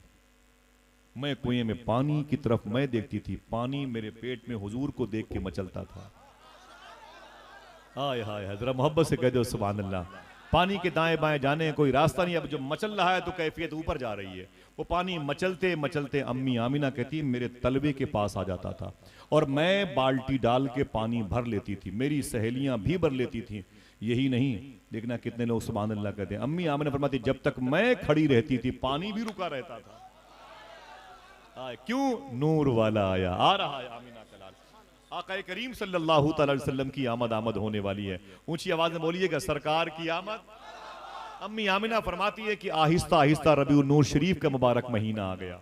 सुभान अल्लाह, यही महीना आया है बुलावा। हुजूर सल्लल्लाहु अलैहि वसल्लम की आमद का महीना आ गया। अम्मी आमिना फरमाती हैं चांद की 11 तारीख आ गई रबीउन नूर शरीफ की, जब मेरे शिकम से हुजूर जमीन पे तशरीफ लाने वाले थे। हुजूर की पैदाइश पर खुश हो जाए, आपकी नस्लों को अल्लाह खुश रखेगा इंशाअल्लाह। अम्मी आमिना फरमाती है कि रात की चांद की 11 तारीख थी, मैं अपने घर के आंगन में लेटी हुई थी। अपने घर के आंगन में लेटी हुई थी, अचानक मैंने क्या देखा, तारों के झुरमुट में आसमान के सारे तारे सिमट गए हैं और सिमट करके मेरे घर के आंगन की तरफ गिरने वाले हैं। मैं डर गई, मैंने कहा ये क्या है? आवाज आई ना ना ना आमिना डर मत, मुबारक हो तेरे शिकम से रसूलों के सरदार आने वाले हैं। मुबारक हो आमिना का लाल आने वाला है, आमिना मुबारक हो तेरा लाल आने वाला है। और कहती कि मैंने देखा कि काबे की छत पर एक झंडा नस्ब किया गया, एक झंडा मेरी छत पे और एक झंडा बैतुल मुक़द्दस की छत पे नस्ब किया गया। और उसके बाद अम्मी आमिना कहती है मैं घर में बैठी थी, कोई दर्द नहीं हुआ डिलीवरी का। डिलीवरी का दर्द बहुत होता है साहिबो, मैं इस टॉपिक पर बात करता हूँ, बहुत होता है दर्द। मालूम है साइंस क्या कहती है?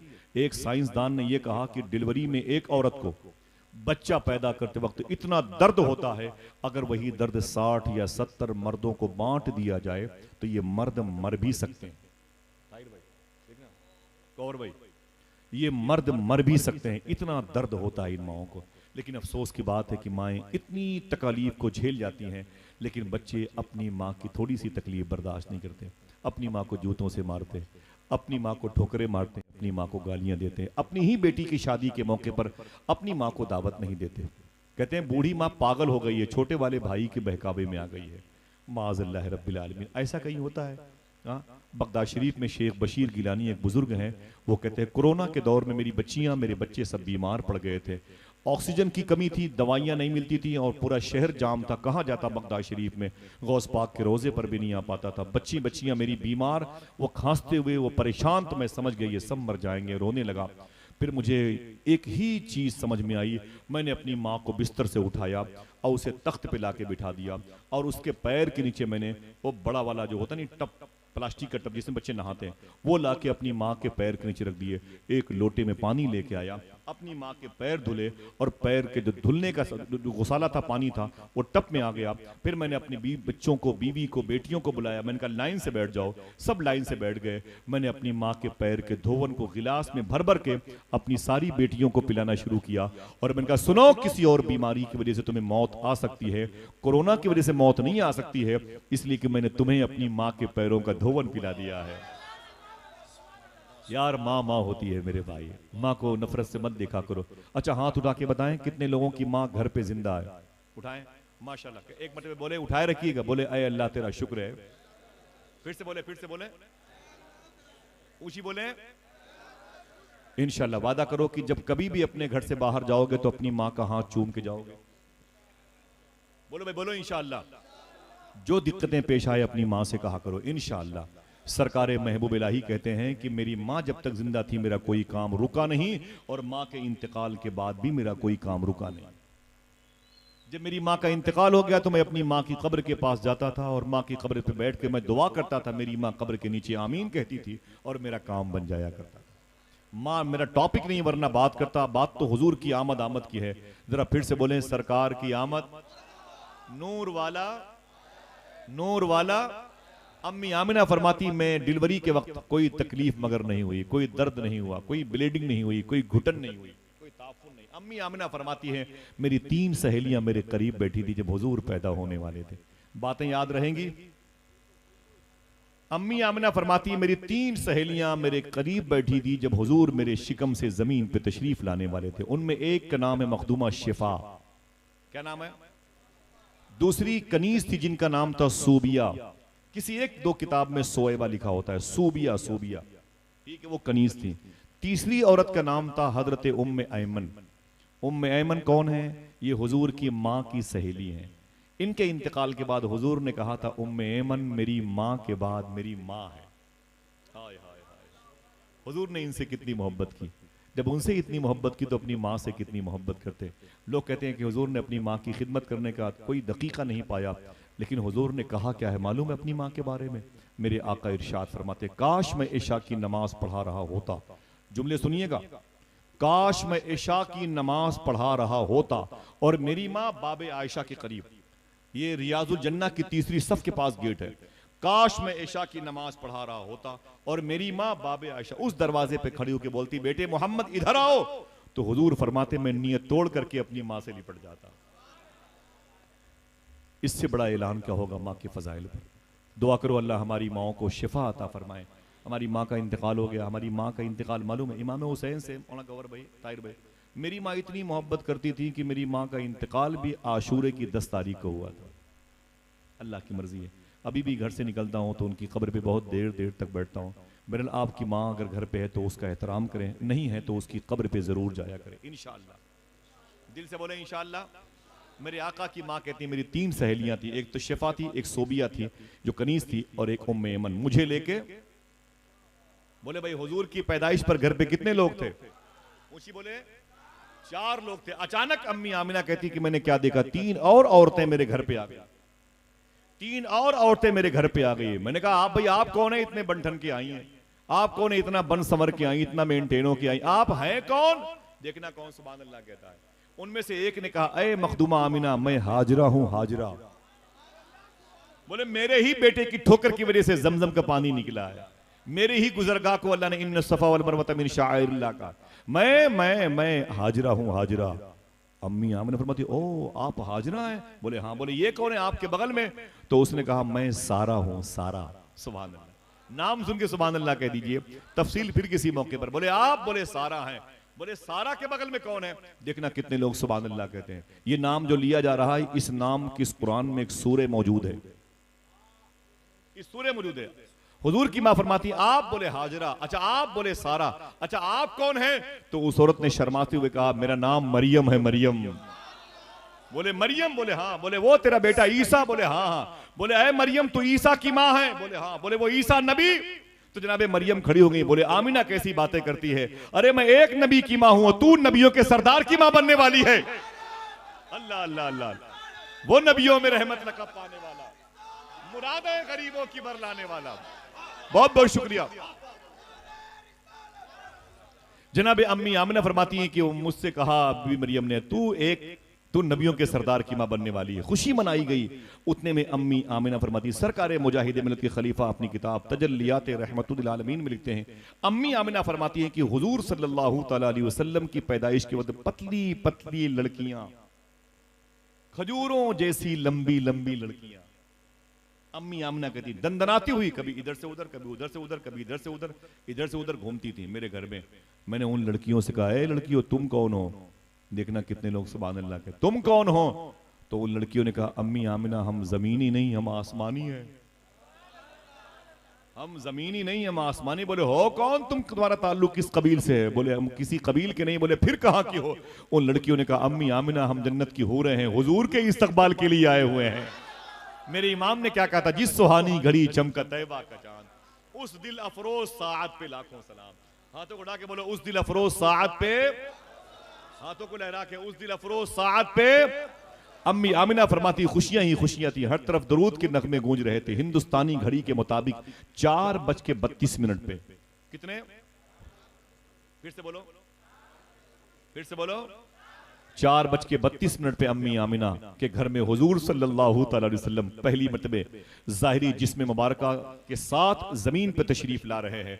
जरा हाथों को डाके फिर से बोल दो अस्सलातु वस्सलामु अलैका या, बोलो बोलो बोलो, अपने माँ बाप की मग़फ़िरत के लिए ऊंची बोलो, अम्मी आमिना फरमाती है हुजूर मेरे शिकम से जमीन पर तशरीफ लाए, मैं पहाड़ों के शहर में थी, मेरे बाएं तरफ कोहे फारा, सामने सफा की पहाड़ी, सामने मरवा की पहाड़ी, पीछे शेबी अबी तालिब की ये पहाड़ियां, हजारों पहाड़ियों का शहर, जहां पर 5614 फीट की बुलंदी पर गारे हिरा, गारे सोर, जहां 3500 फीट की बुलंदी पर गारे हिरा, इतनी बड़ी बड़ी पहाड़ियों के बीच में घिरा हुआ मेरा छोटा सा घर, उस घर में एक कमरा, कमरे की एक खास जगह, मैं उस घर में थी और मेरा बेटा जब मेरे शिकम से जमीन पर तशरीफ लाया, इतनी रोशनी फैली, मैंने अपने घर से 1000 किलोमीटर के फासले पर मुल्क शाम के बादशाहों की महलों की दीवारों पर चमक देख ली थी। बैठे बैठे अपने घर में क्यों देख ली थी? तो लोगों ने कहा नूर वाला आया है, नूर लेके आया है। इतनी चमक पैदा हुई। हुजूर सल्लल्लाहु अलैहि वसल्लम जमीन पे तशरीफ लाए तो आपने सबसे पहले अल्लाह की तस्बीह बयान की, और जब तस्बीह बयान की उसके बाद हुजूर चले गए सजदे में और जाके दुआ मांगी, ऐ मेरे मौला मेरी उम्मत की मगफरत फरमा दे। जब हुजूर सजदे में है तो अम्मी आमिना कहती है मुझे मुबारकबादियां मिलने लगी। तो थोड़ी देर हुजूर जब सजदे में, तो सबसे पहले तारीख में आता है हुजूर को जिस औरत ने गोद में उठाया था, ये नाम याद रखें, उसका नाम था मखदूमा शिफा। क्या नाम था? मखदूमा शिफा। कहती मैं आगे बढ़कर के, अम्मी आमिना इजाजत दे तुम्हें हुजूर को उठा लूं? कहा बिल्कुल उठा लें। जैसे हुजूर को अम्मी आमिना से पूछ करके मखदूमा शिफा ने उठाया और आवाज दी, ऐ सोबिया, ऐ उम्मे ऐमन, आ जाओ हुजूर को नहला दिया जाए। देखना कितने लोग सुभान अल्लाह कहते हैं, आ जाओ हुजूर को नहला दिया जाए। पता चला हुजूर तो नहाए हुए पैदा हुए थे, हुजूर तो नहाए हुए पैदा हुए थे। किसी ने कहा आंखों में सुरमे लगा दिए जाएं, पता चला कि हुजूर की आंखें बगैर सुरमे के चमक रही हैं। किसी ने कहा कि जरा हुजूर के जिस्म पाक पर खुशबू मल दी जाए, पता चला सारी खुशबू हुजूर के जिस्म पाक से आ रही है। आकाए करीम सल्लल्लाहु अलैहि वसल्लम की आमद हुई। हुजूर के दादा अब्दुल मुत्तलिब कहते हैं मैंने काबे का तवाफ किया, मुताफ आंगन में, और उसके बाद जेब से चाबी निकाली, मैंने बाबे काबा, काबे का दरवाजा खोला और अंदर चला गया। जब अंदर चला गया तो वहां पत्थर के मुजस्समे रखे हुए थे जिन्हें वो लोग पूछते थे, अपना खुदा कहते थे माज़अल्लाह। जनाब अब्दुल मुत्तलिब कहते हैं जैसे मैं काबे के अंदर गया, मैंने क्या देखा, वही पत्थर के मुजस्समे धड़ाधड़ जमीन पर गिरने लगे, जमीन पर गिरने लगे। तो कहते हैं मैंने अपनी दाहिनी हाथ की पेशानी, अपनी हथेली अपनी पेशानी पर मारी। मैंने कहा भाई मैं ये क्या देख रहा हूं? तो उन पत्थरों से आवाज आई, अय अब्दुल मुत्तलिब मुझे क्या देख रहे हो? घर जाओ उसे देखो जिसे देखने के लिए जन्नत की हूरें बेचैन बेकरार रहती हैं। तुम्हें पता है तेरे घर में कौन आया है? शबनम जबलपुरी ने कहा था शम्म की लो न बुझी और न लहराई है। मतले की नाजुकी देखें आप। शबनम साहब मेरे बड़े अच्छे मोहसिन दोस्त में थे, अभी उनका इंतकाल हुआ, बहुत बड़े शायर थे। नात का ये मतला देखें आप, मैं अपने बड़ों के कदम चूमते हुए, शम्म की लो न बुझी और न लहराई है, यूं जियारत को तेरे दर पे हवा आई है। शम्म की लो न बुझी और न लहराई है, यूं जियारत को तेरे दर पे हवा आई है, और लोग आते हैं तो आती है घरों में रौनक, आप आए हैं तो दुनिया में बहार आई है, आप आए हैं तो दुनिया में बहार आई है। जनाब अब्दुल मुत्तलिब कहते हैं मैंने देखा कि पत्थर के मुजस्समे जमीन पर पड़े थे। मैंने कहा मैं क्या देख रहा हूं? तो उन पत्थरों से आवाज आई, अरे अब्दुल मुत्तलिब मुझे क्या देख रहे हो? अरे घर जाओ उसे देखो जिसे देखने के लिए जन्नत की हूरें बेचैन बेकरार रहती हैं। हुजूर जमीन पर तशरीफ ला रहे हैं। रवायतों में लिखा है पूरब के जानवर पश्चिम की तरफ, पश्चिम वाले पूरब की तरफ, उत्तर वाले दक्षिण की तरफ, और दक्षिण वाले उत्तर की तरफ भागते, और सारे जानवर जब इकट्ठा होते तो आपस में यही कहते यार मुबारक हो रसूलों के सरदार आए हुए हैं, मुबारक हो आमीना का लाल आया हुआ है। समुंदर की मछलियां समंदर की लहरों पे आती और कहती ऐ जमीनों आसमान वालों खुश हो जाओ, आमीना का लाल आया हुआ है। तितलियां गुलिस्तान में हुजूर की नातें पढ़ती थी। आमीना कहती मैं खुश थी, मेरे दरवाजे पर अब्दुल मुत्तलिब आ गए, जल्दी से काबे का दरवाजा बंद किया, दौड़े हुए अपने घर पे आए और दरवाजा बंद था। आपने दस्तक दी, अंदर से आवाज आई, कौन? कहा अब्दुल मुत्तलिब, इस घर का मालिक, पैदा होने वाले का दादा, उसका बाप। दरवाजा खोलो, देखना कितने लोग सुभान अल्लाह कहते हैं। अंदर से आवाज है, अरे अब्दुल मुत्तलिब चुपचाप बाहर खड़े रहो, अभी तो जन्नत की हूरें बारी बारी हुजूर का दीदार कर रही हैं, अभी तुम्हारा नंबर कहां से आ जाएगा? कहते मैं दरवाजे पर खड़ा था, बहुत देर के बाद दरवाजा खुला, लोग लोगों का इस्तकबाल करते हैं। उस दिन खुशबुओं ने मेरा इस्तकबाल किया। मैं अंदर गया, सीधे डिलीवरी होम में।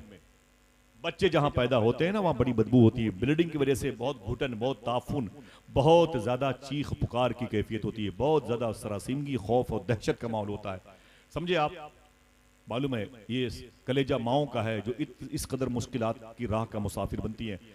तो हुजूर के दादा कहते मैं सीधे डिलीवरी होम चला गया, जचा खाने चला गया। मैंने क्या देखा? खुशबू ही खुशबू हर तरफ फैली हुई थी।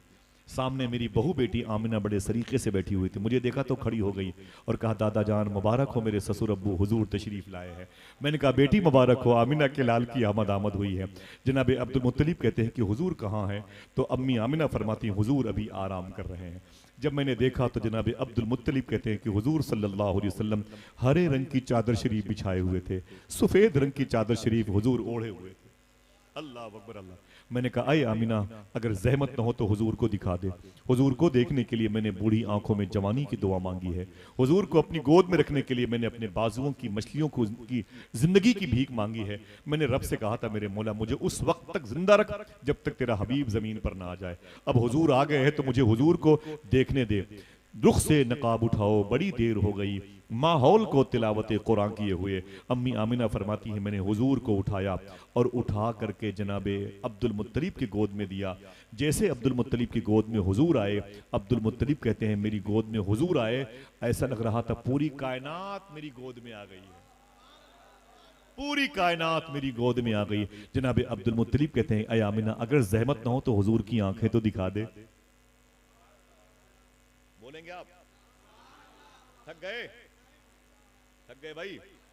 अगर थक गए तो फिर थकावट दूर करने के लिए फिर हुजूर ही की बातें होंगी, सलाम नहीं पढ़ा जाएगा। समझे, इससे बड़ा तो हमारे पास कोई फार्मूला है नहीं। और आप जैसे मोहब्बत करने वाले सुन, अगर टिकट फ्री में होता तो मैं कल सबको साथ बगदाद शरीफ लेके जाता, लेकिन आपकी यादें, आपके एहसानात मेरे साथ रहेंगे इंशाअल्लाह। कह दें, मैं आप बहुत खुशकिस्मत है आप और मैं आपके पैरों को चूम लूं। चलोगे बगदाद शरीफ इंशाअल्लाह? अभी दादा की आमद की खुशी मना रहे हैं लोग, कह रहे हैं नूर वाला आया है। हुजूर की आमद का मामला है। जनाब अब्दुल मुत्तलिब कहते हैं, अय आमिना, अय आमिना, अगर जहमत न हो तो मैं हुजूर को गोद में लिए खड़ा हूं, तो हुजूर के चेहरे से नकाब तो उठा दे। जनाब आमिना कहती हैं कि मैंने हुजूर सल्लल्लाहु अलैहि वसल्लम के चेहरे मुबारक से जैसे नकाब उठाई, जनाब अब्दुल मुत्तलिब कहते हैं मैं चीख पड़ा। हुजूर की मुबारक पेशानी को देखा, हुजूर की भौं शरीफ को, चश्मान नूर को देखा, हुजूर के लब को देखे, रुखसार को देखा, जकन को देखा, हुजूर की मुबारक सरे अक़दस को देखा। मैं चीख पड़ा। मैंने कहा, आमिना। बोले, क्या बात है बाबा जान? बोले, खुदा की कसम मैं बूढ़ा हो गया, लेकिन आज तक इतना हसीन चेहरा मैंने किसी बच्चे का नहीं देखा।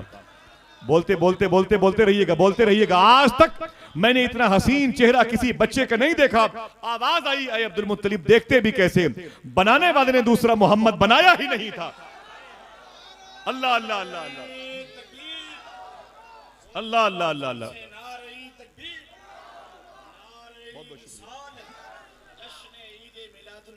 आला हजरत के सगे मजले भाई अल्लामा हसन रजा बरेलवी कहते हैं, ऐसा तुझे खालिक ने तरहदार बनाया, ऐसा तुझे खालिक ने तरहदार बनाया, यूसुफ को तेरा तालिबे दीदार बनाया। जरा खुश हो जाओ और बोल दो फिर से, सरकार की आमद। जनाब अब्दुल मुत्तलिब कहते हैं, मैं हुजूर के हुस्न में डूब गया, हुजूर मेरे गोद में थे, लग रहा था इतना हसीन चेहरा मैंने आज तक नहीं देखा। आवाज आई, देखते भी कैसे, बनाने वाले ने दूसरा मोहम्मद बनाया ही नहीं था। जिसने हुजूर को देखा फिर किसी को न देखा। चीख पड़ा, मुराहार सिंगार तुम्हीं से है, बगियन में बहार तुम्हीं से है।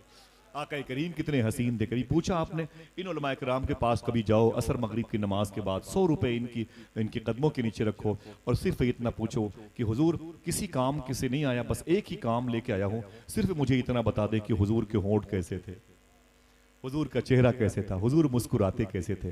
हम 70 साल 60 साल 40 50 के हो रहे हैं, आज तक हमें हुजूर के हुस्न से मुलाकात नहीं हो पाई। हमने जानने की भी कोशिश नहीं की कि हुजूर की आंखें कैसी थी, हुजूर के लब कैसे थे, हुजूर का बतन मुबारक, हुजूर का सदर मुबारक, हुजूर की उंगलियां कैसी थी। मालूम है, 8 साल का बच्चा है अबू किरसाफा, ये मदीने के देहात में रहता है। बाप मर गया तो माँ ने कहा, बेटे परेशान मत हो, मैं झाड़ू पोछा लगा लगा के तुझे तेरा पेट पालूंगी। 2 रोटी मिलती माँ को, एक माँ खाती, एक उसका बेटा अबू किरसाफा खाता। माँ बूढ़ी हो रही थी, अबू किरसाफा परेशान हो गया। उसने कहा, माँ ये एक एक रोटी में कब तक बात बनेगी, बनेगी नहीं, बिगड़ जाएगी। तो माँ ने कहा, बेटे मैं क्या करूं, एक काम कर। बोले, काम क्या है? बोले, इस करीब में एक शहर है जिसे लोग मदीना कहते हैं, उसमें मेरी एक सगी बहन रहती है, तेरी खाला है, जाके उसके पास उसकी भेड़ बकरियां चराया कर, उसकी भेड़ बकरियां चराया कर, उसके बदले में तुझे पेट भर खाना मिल जाएगा, जो रोटियां मुझे यहाँ मिलती हैं उससे मेरा पेट भर जाएगा। अबू किरसाफा अपनी खाला के घर आ गया, कहते हैं मैं मदीने आ गया, रोजाना अपनी खाला की बकरियां लेके जाता, 2 रोटियां लेके जाता और दोपहर में खाता और बकरियां शाम को चरा के वापस आता। ऐसे ही दिन बढ़ते गए, सुबह से शाम, शाम से सुबह होती गई। अबू किरसाफा कहते हैं, एक दिन मैं मदीने की गली से बकरियां लेके जा रहा था, देखना कितने लोग सुभान अल्लाह के उधर से आमीना के लाल आ रहे थे। आय हाय, बोलो बोलो बोलो सुभान अल्लाह। हुजूर कितने नाजुक थे। शायर ने कहा था जिसमें अतहर है लतीफ ऐसा की सरकार मेरे, जिसमें अतहर है लतीफ ऐसा की सरकार मेरे, बोसे हजरते जिब्रील से जाग उठते हैं। अल्लाह अल्लाह अल्लाह अल्लाह सुभान अल्लाह सुभान।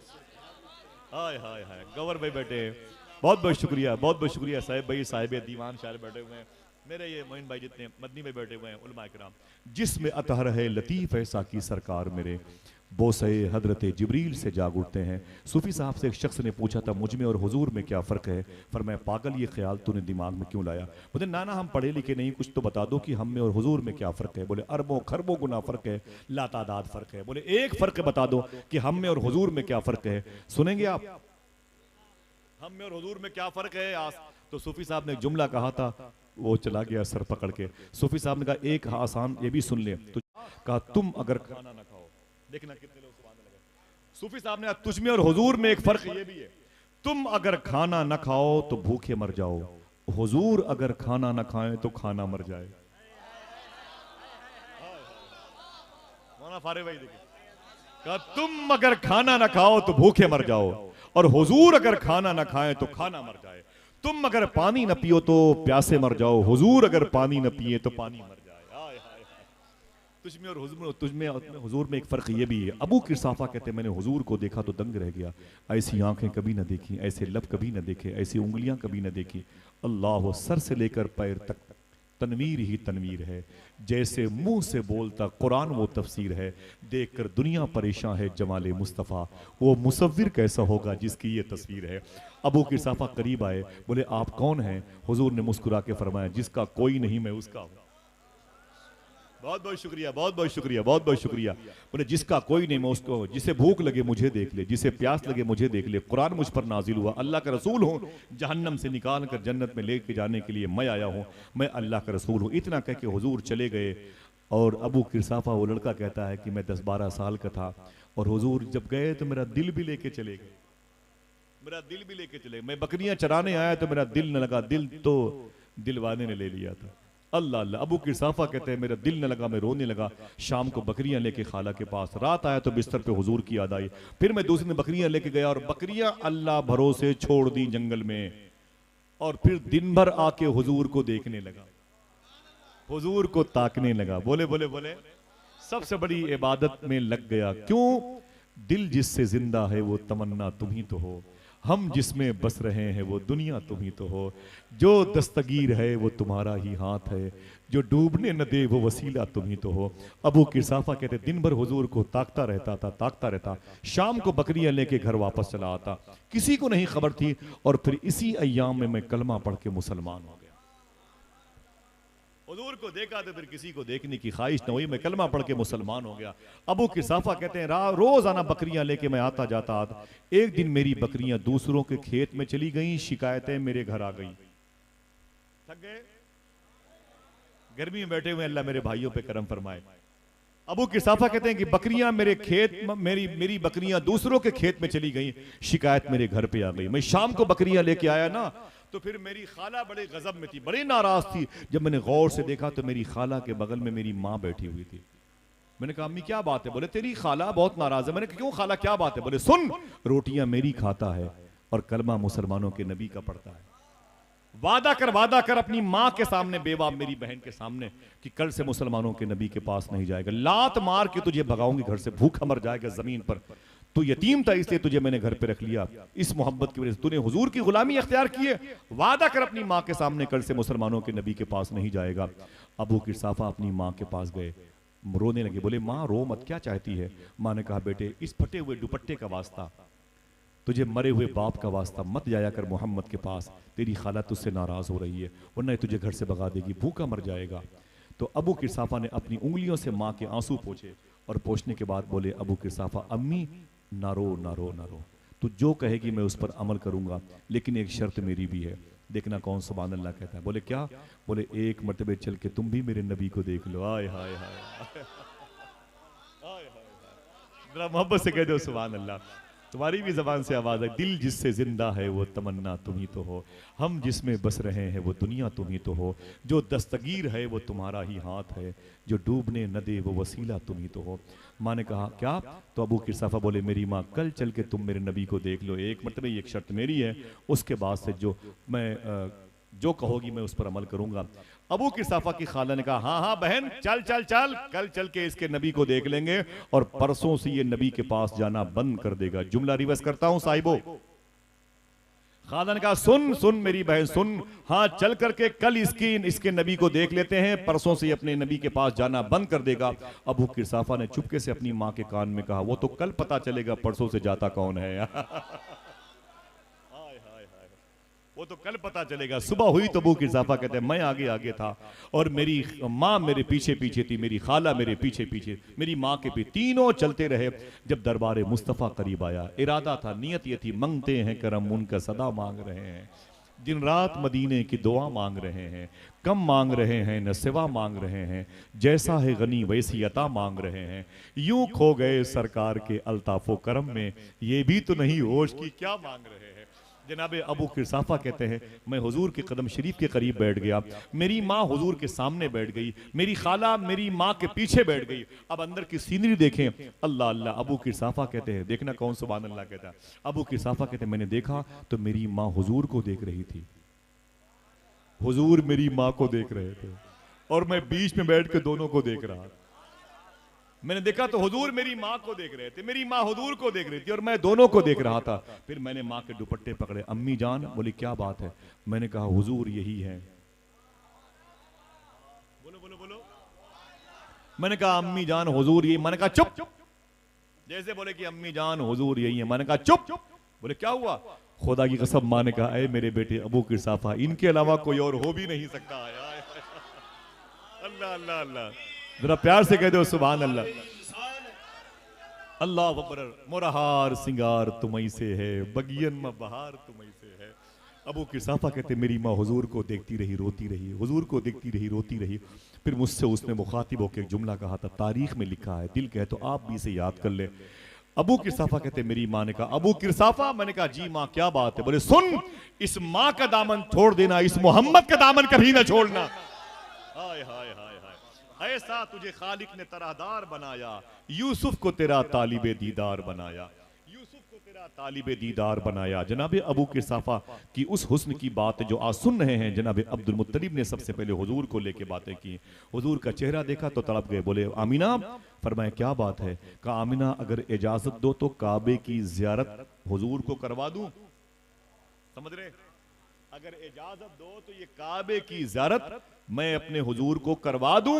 आवाज आई अय अब्दुल मुत्तलिब, तुम क्या मेरे हबीब को काबे की जियारत करवाओ, काबा खुद मेरे हबीब की जियारत करेगा।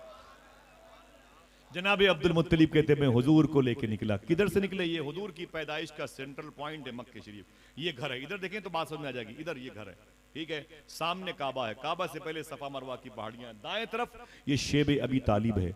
इस एरिए को शेब अबी तालिब कहा जाता है। 3 साल तक हुजूर का हुक्का पानी यहाँ बंद किया गया था। अभी हालात अच्छी नहीं, कोई भी आपको मुसलमान समझ के मार देता है, लेकिन आप किसी को हिंदू भाई समझ के नहीं मार सकते। आपको वही करना है जो आपके मुल्क के ख्वाजा गरीब नवाज ने किया है। कोई कहता है कि मुसलमानों की दुकान से सामान नहीं खरीदना चाहिए, तो आपकी जिम्मेदारी बनती है कि आप हिंदू भाइयों की दुकान से सामान खरीदें। अपना दीन उसे दें आप, अपना कल्चर उसे दें आप। समझ रहे हैं आप? गरीब नवाज के शहर में अजमेर शरीफ में अगर कोई हिंदू लड़की जवान होती थी तो उसकी शादी की फिक्र उसके बाप से ज्यादा गरीब नवाज को रहा करती थी। गरीब नवाज को रहा कर, कुछ भी कर ले हुकूमत, कुछ भी कर ले, लेकिन इतना याद कर लें कि फूंकों से ये चिराग बुझाया ना जाएगा। सुबह क़यामत तक आवाज आती रहेगी, कोई गुल बाकी रहेगा ना चमन रह जाएगा। बस रसूलुल्लाह का, बोलो भाई, बस रसूलुल्लाह का। हम तो आजमाइश के लिए पैदा होते हैं। जब 10 साल के फलस्तीन के बच्चे से पूछा है एक अखबार वाले ने, बेटा बड़ा होके क्या बनेगा? उसने कहा चुप, मुझसे पूछता है बड़ा होके क्या बनेगा? हम फलस्तीनी हैं, फलस्तीनी, हम बड़ा होने के लिए पैदा ही नहीं होते, हम तो बचपन में ही बैतुल मुकद्दस के नाम पे कुर्बान हो जाया करते हैं। अल्लाह अल्लाह। हमें तो कुर्बानी देने के लिए पैदा किया गया, हम तो आजमाइश के में हमेशा रहने वाले लोग, ये ईमान का हिस्सा है। लेकिन आपको जो खिदमत आपके अजदाद ने गैरों की है वो खिदमत फिर से करना पड़ेगा। आप नफरत ना करें, कोई आपसे कितनी भी नफरत करे ये उसके अपने बुरे ख्यालात पर मुनहसिर है। दुआ करो हिंदुस्तान में मोहब्बत का माहौल पैदा हो जाए। कोई भी बेकसूर जेलों में हिंदू हो या मुसलमान हो, अल्लाह उसकी रिहाई का इंतजाम फरमाए। मेरी दिल से दुआ है हुजूर मुफ्ती सलमान अजहरी शाह साहब किबला के लिए, अल्लाह उनकी भी रिहाई का इंतजाम फरमाए। जिन मज़ारात को शहीद किया जा रहा है वीरावल की ज़मीन पर, मेरी दुआ है कि अल्लाह उनके फैज़ान को ज़ाहिर फरमा दे। हिंदुस्तान में 70% हिंदू मज़हब के ऐसे लोग हैं जिनकी आस्था, जिनकी उम्मीदें बुज़ुर्गों से बहुत ज़बरदस्त जुड़ी हुई हैं। अगर आपको यकीन नहीं आता तो मैं 1.5-2 महीना पहले बगदाद शरीफ गया था, मेरे साथ 4 हिंदू भाई बगदाद गए थे। वो हिंदू हो के बगदाद चले गए और आप ये सुन के सुभान अल्लाह ना कह सके। मालूम है 2 तो पंजाब के पंजाबी भाई थे और 2 हमारे इधर के थे हजारीबाग इलाके, हजारीबाग के थे मोइन भाई, हजारीबाग के। मालूम है जो 2 हजारीबाग के थे, बड़े गुड थे, बहुत मस्त थे। उनमें से एक गौस पाक की बारगाह से, देखिए एक हुजूर गौस पाक की बारगाह से निकला, मैं वहां पर खड़ा था। मैंने कहा भाई खैरियत है? तो मालूम है उसने क्या कहा? रोने लगा, वो हिंदू भाई था, रोने लगा वो। मैंने कहा क्या हुआ? सामने गौस पाक की बारगाह है, रोते क्यों हो? इतनी बड़ी मुबारक जगह की ज़ियारत। उसने कहा कि या शेख अब्दुल कादिर जिलानी, मैं क्यों पैदा हुआ था मुझे इसका इल्म नहीं, लेकिन जब से आपके रोज़े को देखा है दिल कह रहा है बस आप ही को देखने के लिए पैदा हुआ था। आज मेरी पैदाइश का मकसद मेरी समझ में आ गया। उसकी अपनी सोच थी और ये मुबारक सोच थी। मेरी दुआ है अल्लाह उसे इहदिनस सिरातल मुस्तकीम पे चलने की तौफीक अता फरमाए।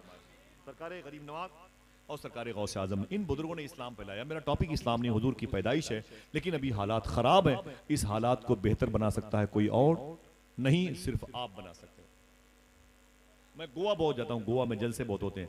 मेरे दोस्त हैं, एक मतलब मैं गोवा में वो एयरपोर्ट के करीब में एक मीटिंग चल रही थी और बड़ी खास मीटिंग थी। लोग मुझसे सवाल करते थे, मैं जवाब देता था। तो लोगों ने पूछा था कि भाई दीन कैसे फैलाया जाए। ये उलमा मजहबियात से, इल्मियात से, अदबियात से वाकिफ़ हैं, इनको मसले मसाइल पता है, ये दीन फैला सकते हैं। जब आपको नहीं पता तो आप कैसे फैला सकते हैं? तो मैंने कहा तुम भी फैला सकते हो। बोले कैसे? मैंने कहा बाजार जाते हो? बोले हाँ। मैंने कहा जब तुम्हें चीनी तौलने वाला, सब्जियां तौलने वाला जब तुम्हें तौलता है 2 किलो ना, तो अक्सर उसमें 5-7 ग्राम ज्यादा दे देता है, सही है कि नहीं? और अगर बेचारा अगर ना बढ़ा के दे तो लोग कहते क्यों बे, क्या सोना तौल रहा है? ऐसा कहते क्यों बे, क्या सोना तौल रहा है? तो मैंने कहा अब जब जाना बाजार, जैसे वो 5-7 ग्राम ज्यादा बढ़ा के दे तो उससे कहना भाई 5-7 ग्राम कम दो चलेगा, ज्यादा मत दो। वो पूछे क्यों? तो कहना मेरे नबी ने मना किया। ना ना ना, ये इसकी तकवे के खिलाफ अमल है। कहना कि ना उसूल दीन मुस्तफ़ा के खिलाफ है। लोग बोले यार अच्छी बात है, कल देखेंगे। खुदा की कसम इन सरकारों के सीने में इल्म रसूल, इल्म अली, इल्म रज़ा का फैज़ मौजूद है। मैं गवाह बना के बोलता हूँ। मैं दोपहर में खाना खाने के लिए गया, मेरे दोस्त थे तफजुल भाई, मुझे एयरपोर्ट लाने वाले थे। तो बोले आसिफ भाई बहुत बड़ी बात बताऊँ। मैंने कहा क्या हुआ? बोले आज मैं सुबह वाकई चीनी खरीदने की हिंदू भाई की दुकान पे गया, तो मैंने आवाज़ दी तो एक लड़की निकल के आई। बोले क्या बात है भाई? मैंने कहा मुझे चीनी चाहिए 3 किलो। तो उसने कहा कि अच्छा ठीक है। जैसे चीनी तोड़ना शुरू किया उसने 12-13 ग्राम चीनी ज़्यादा तोड़। मैंने कहा बहन ये 12-13 ग्राम निकाल लो, मुझे 3 किलो बराबर दो। जो पैसे मैंने दिए हैं उससे ज्यादा एक चीनी का दाना भी नहीं, कम दो चलेगा, ज्यादा नहीं। उसने कहा क्यों? तो मैंने कहा मेरे धर्म में ये चीज मना है। मालूम है उसने क्या किया? उसने तराजू वहीं रख दिया, अंदर चली गई, अपनी सहेली को लेके आई, फिर लाई तो फिर तराजू उठाया, फिर चीनी की तरफ चीनी ज्यादा डाली। जब वो तराजू पासंग हुआ, झुका, तो फिर मैंने कहा बहन क्या करती हैं आप, इसमें ज्यादा चीनी डालती हैं। मैंने कहा ना मुझे सिर्फ 3 किलो दीजिए, एक दाना चीनी का दाना ज्यादा नहीं आना चाहिए। तो उसने कहा क्यों? तो मैंने कहा मेरे नबी ने मना फरमाया, तकवे के उसूल के, सोलहीन की तालीम के खिलाफ है, इसलिए आप मुझे ज्यादा मत दें। तब उस लड़की ने कहा इसी को असली मुसलमान कहते हैं, इसी को असली मुसलमान कहते हैं। अल्लाह अल्लाह। मेरा ये टॉपिक नहीं, हुजूर की पैदाइश है साहिबो। थोड़ी सी जिम्मेदारी समझो, आप थोड़ी सी जिम्मेदारी समझो। तुम जिस गरीब रिक्शे वाले पर बैठ करके रिक्शे पे सफर करते हो ना, मालूम है उसके कितने ख्वाब होते हैं। वो रिक्शा वाला कहता है, सोचता है जब वो घर से निकल रहा था ना तो उसकी बेटी उससे लिपट गई थी। तो बाप ने कहा था मेरी बेटी क्या बात है? तो बेटी ने कहा था अब्बू मेरे टीचर ने मुझे बहुत मारा है, ये जिसम पर लकड़ियों के निशान बने, डंडों के निशान बने, मेरे चेहरे पर देख रहे निशान। बोले क्यों? बोले मेरे पास 10 रुपए की कॉपी नहीं है। कापी ना होने की वजह से आज फिर मार खाऊंगी। बाप ने कहा कि बेटी एक दिन सब्र कर ले, आज मैं जाता हूँ रिक्शा चलाने के लिए, अगर मुझे किसी भाई ने 2-4-10 रुपए बढ़ा के दिया तो कापी लेके जरूर आऊंगा। जब वो रिक्शे चला के आपको बिठा के लेके जाता है ना, तो कितने ख्वाब उसके अंदर पलते रहते हैं।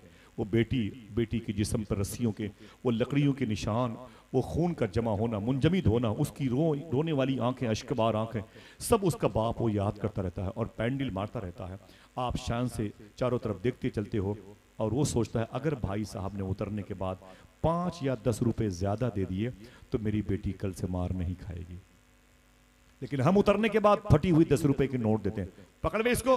तो रिक्शा वाला कहता है भाई साहब 10 रुपए वो भी फटी हुई नोट। हम कहते हैं साले इतनी हाँकी मारूंगा दिमाग फट जाएगा, निकल ले। रिक्शे वाला डर जाता है, वो करीब में किसी ड्रम से पानी पीने के लिए जाता है और हम उसी के सामने स्प्राइट, थम्स अप, माजा, फ्रूटी खड़े होकर पीने लगते हैं। यही बात कही थी सूफी सुल्तान मियां ने। जब मैंने कहा था पहले लखनऊ में हॉस्पिटल ज्यादा नहीं थे, लोग ज्यादा थे, अब लोग भी ज्यादा हैं, हॉस्पिटल भी ज्यादा है, तो सूफी साहब ने कहा था बात ये थी कि पहले के दौर में लोग खिला खिला के खाना खाते थे, अब दिखा दिखा के खाना खाते हैं। साहिब वादा करो इंशाल्लाह ऐसा नहीं करोगे। अगर 2 दर्जन केले लेके आ रहे हो घर पे तो एक केला ही सही किसी गरीब को दे देना इंशाल्लाह। बोलो, वो चाहे रिक्शा चलाने वाला हो, जूतों में पालिश करने वाला हो, चाहे अखबार बेचने वाला, चाहे हिंदू हो चाहे मुसलमान, सिर्फ एक शख्स का लिहाज ना करें जिसने हुजूर की शान में तौहीन की हो। बकिया खाक किसी मजहब का हो, इंशाल्लाह बोले। सूफिया कहते हैं अगर आप चाहते हो कि मेरे नस्लों को बरकतों हमेशा बरकतें रहें, मेरा कारोबार कभी कमजोर ना हो, तो सोने से पहले अपनी छत पर चिड़ियों के लिए बाजरा है, पार्ले बिस्किट है, नमकीन सेव डाल दिया करो, दरवाजे पर कुत्ते को भूखा ना सुलाया करो। समझ रहे हैं आप? अगर चाहते हो कि हमारे कारोबार में कभी कमी ना आने पाए। मेरा ये टॉपिक बड़ा लंबा है, मैं इधर चला गया, बस सिर्फ थोड़ी सी बात समझने के लिए। जनाबे अब्दुल मुत्तलिब हुजूर कहते को अपनी गोद में लिए हुए। थके तो नहीं आप? आप बताएं थके तो नहीं है? जरा मोहब्बत से कहते हैं सुभान अल्लाह। अल्लाह इस सुभान अल्लाह का सवाब फलस्तीन के शहीदों की रूह को नदर फरमा दे। आमीन कह दो, आमीन कह दो। माशाल्लाह, हौसले बढ़ते हैं, हौसले बढ़ते हैं। मेरे भाई ने कहा था एक जालिम ने अभी हुजूर की शान में तौहीन की है, जिसका नाम है तारीख में सबूत। ये जमात देवबंद का है। बाद में इसने जुमले वापस लिए हैं, लेकिन अगर मगर के साथ वापस लिए हैं। ये जो बात कही है प्लानिंग के तहत कही है, अचानक नहीं उसकी जबान से। मालूम है उसने क्या कहा? हुजूर सल्लल्लाहु अलैहि वसल्लम पढ़े लिखे नहीं थे, वो अनपढ़ थे वो, और कुरान शरीफ में ग्रामर के एतबार से बड़ी गलतियां मौजूद हैं। मैं उस जालिम से कहना चाहता हूँ लक़ब उम्मी है इल्म फजल का, लेकिन ये आलम है जो उनको मान ले उसकी जिहालत जाती रहती है। मालूम है? तू कहता है कुरान में गलतियां हैं, कुरान में 27 पारे निकाल देने चाहिए। उसी की बात पर यस करते हुए ओवैस इकबाल जैसे मुल्हिद नाम के शख्स ने ट्वीट किया था कि अब वक्त आ गया है कि कुरान में 25-26 पारे निकाल दिए जाएं, 2-3 पारे बचें ताकि याद करने में आसानी हो, और ग्रामर के एतबार से जो गलतियां हैं उन गलतियों से कुरान को पाक कर दिया जाए। जालिम सुन, अगर कहो तो एक शेर पढ़ दूं। बोलेंगे, ये बातें रिकॉर्ड हो रही हैं, बोलेंगे इंशाल्लाह। यकीन हो जाए लोगों को कि मुजफ्फरपुर वालों के दिलों के जमीन में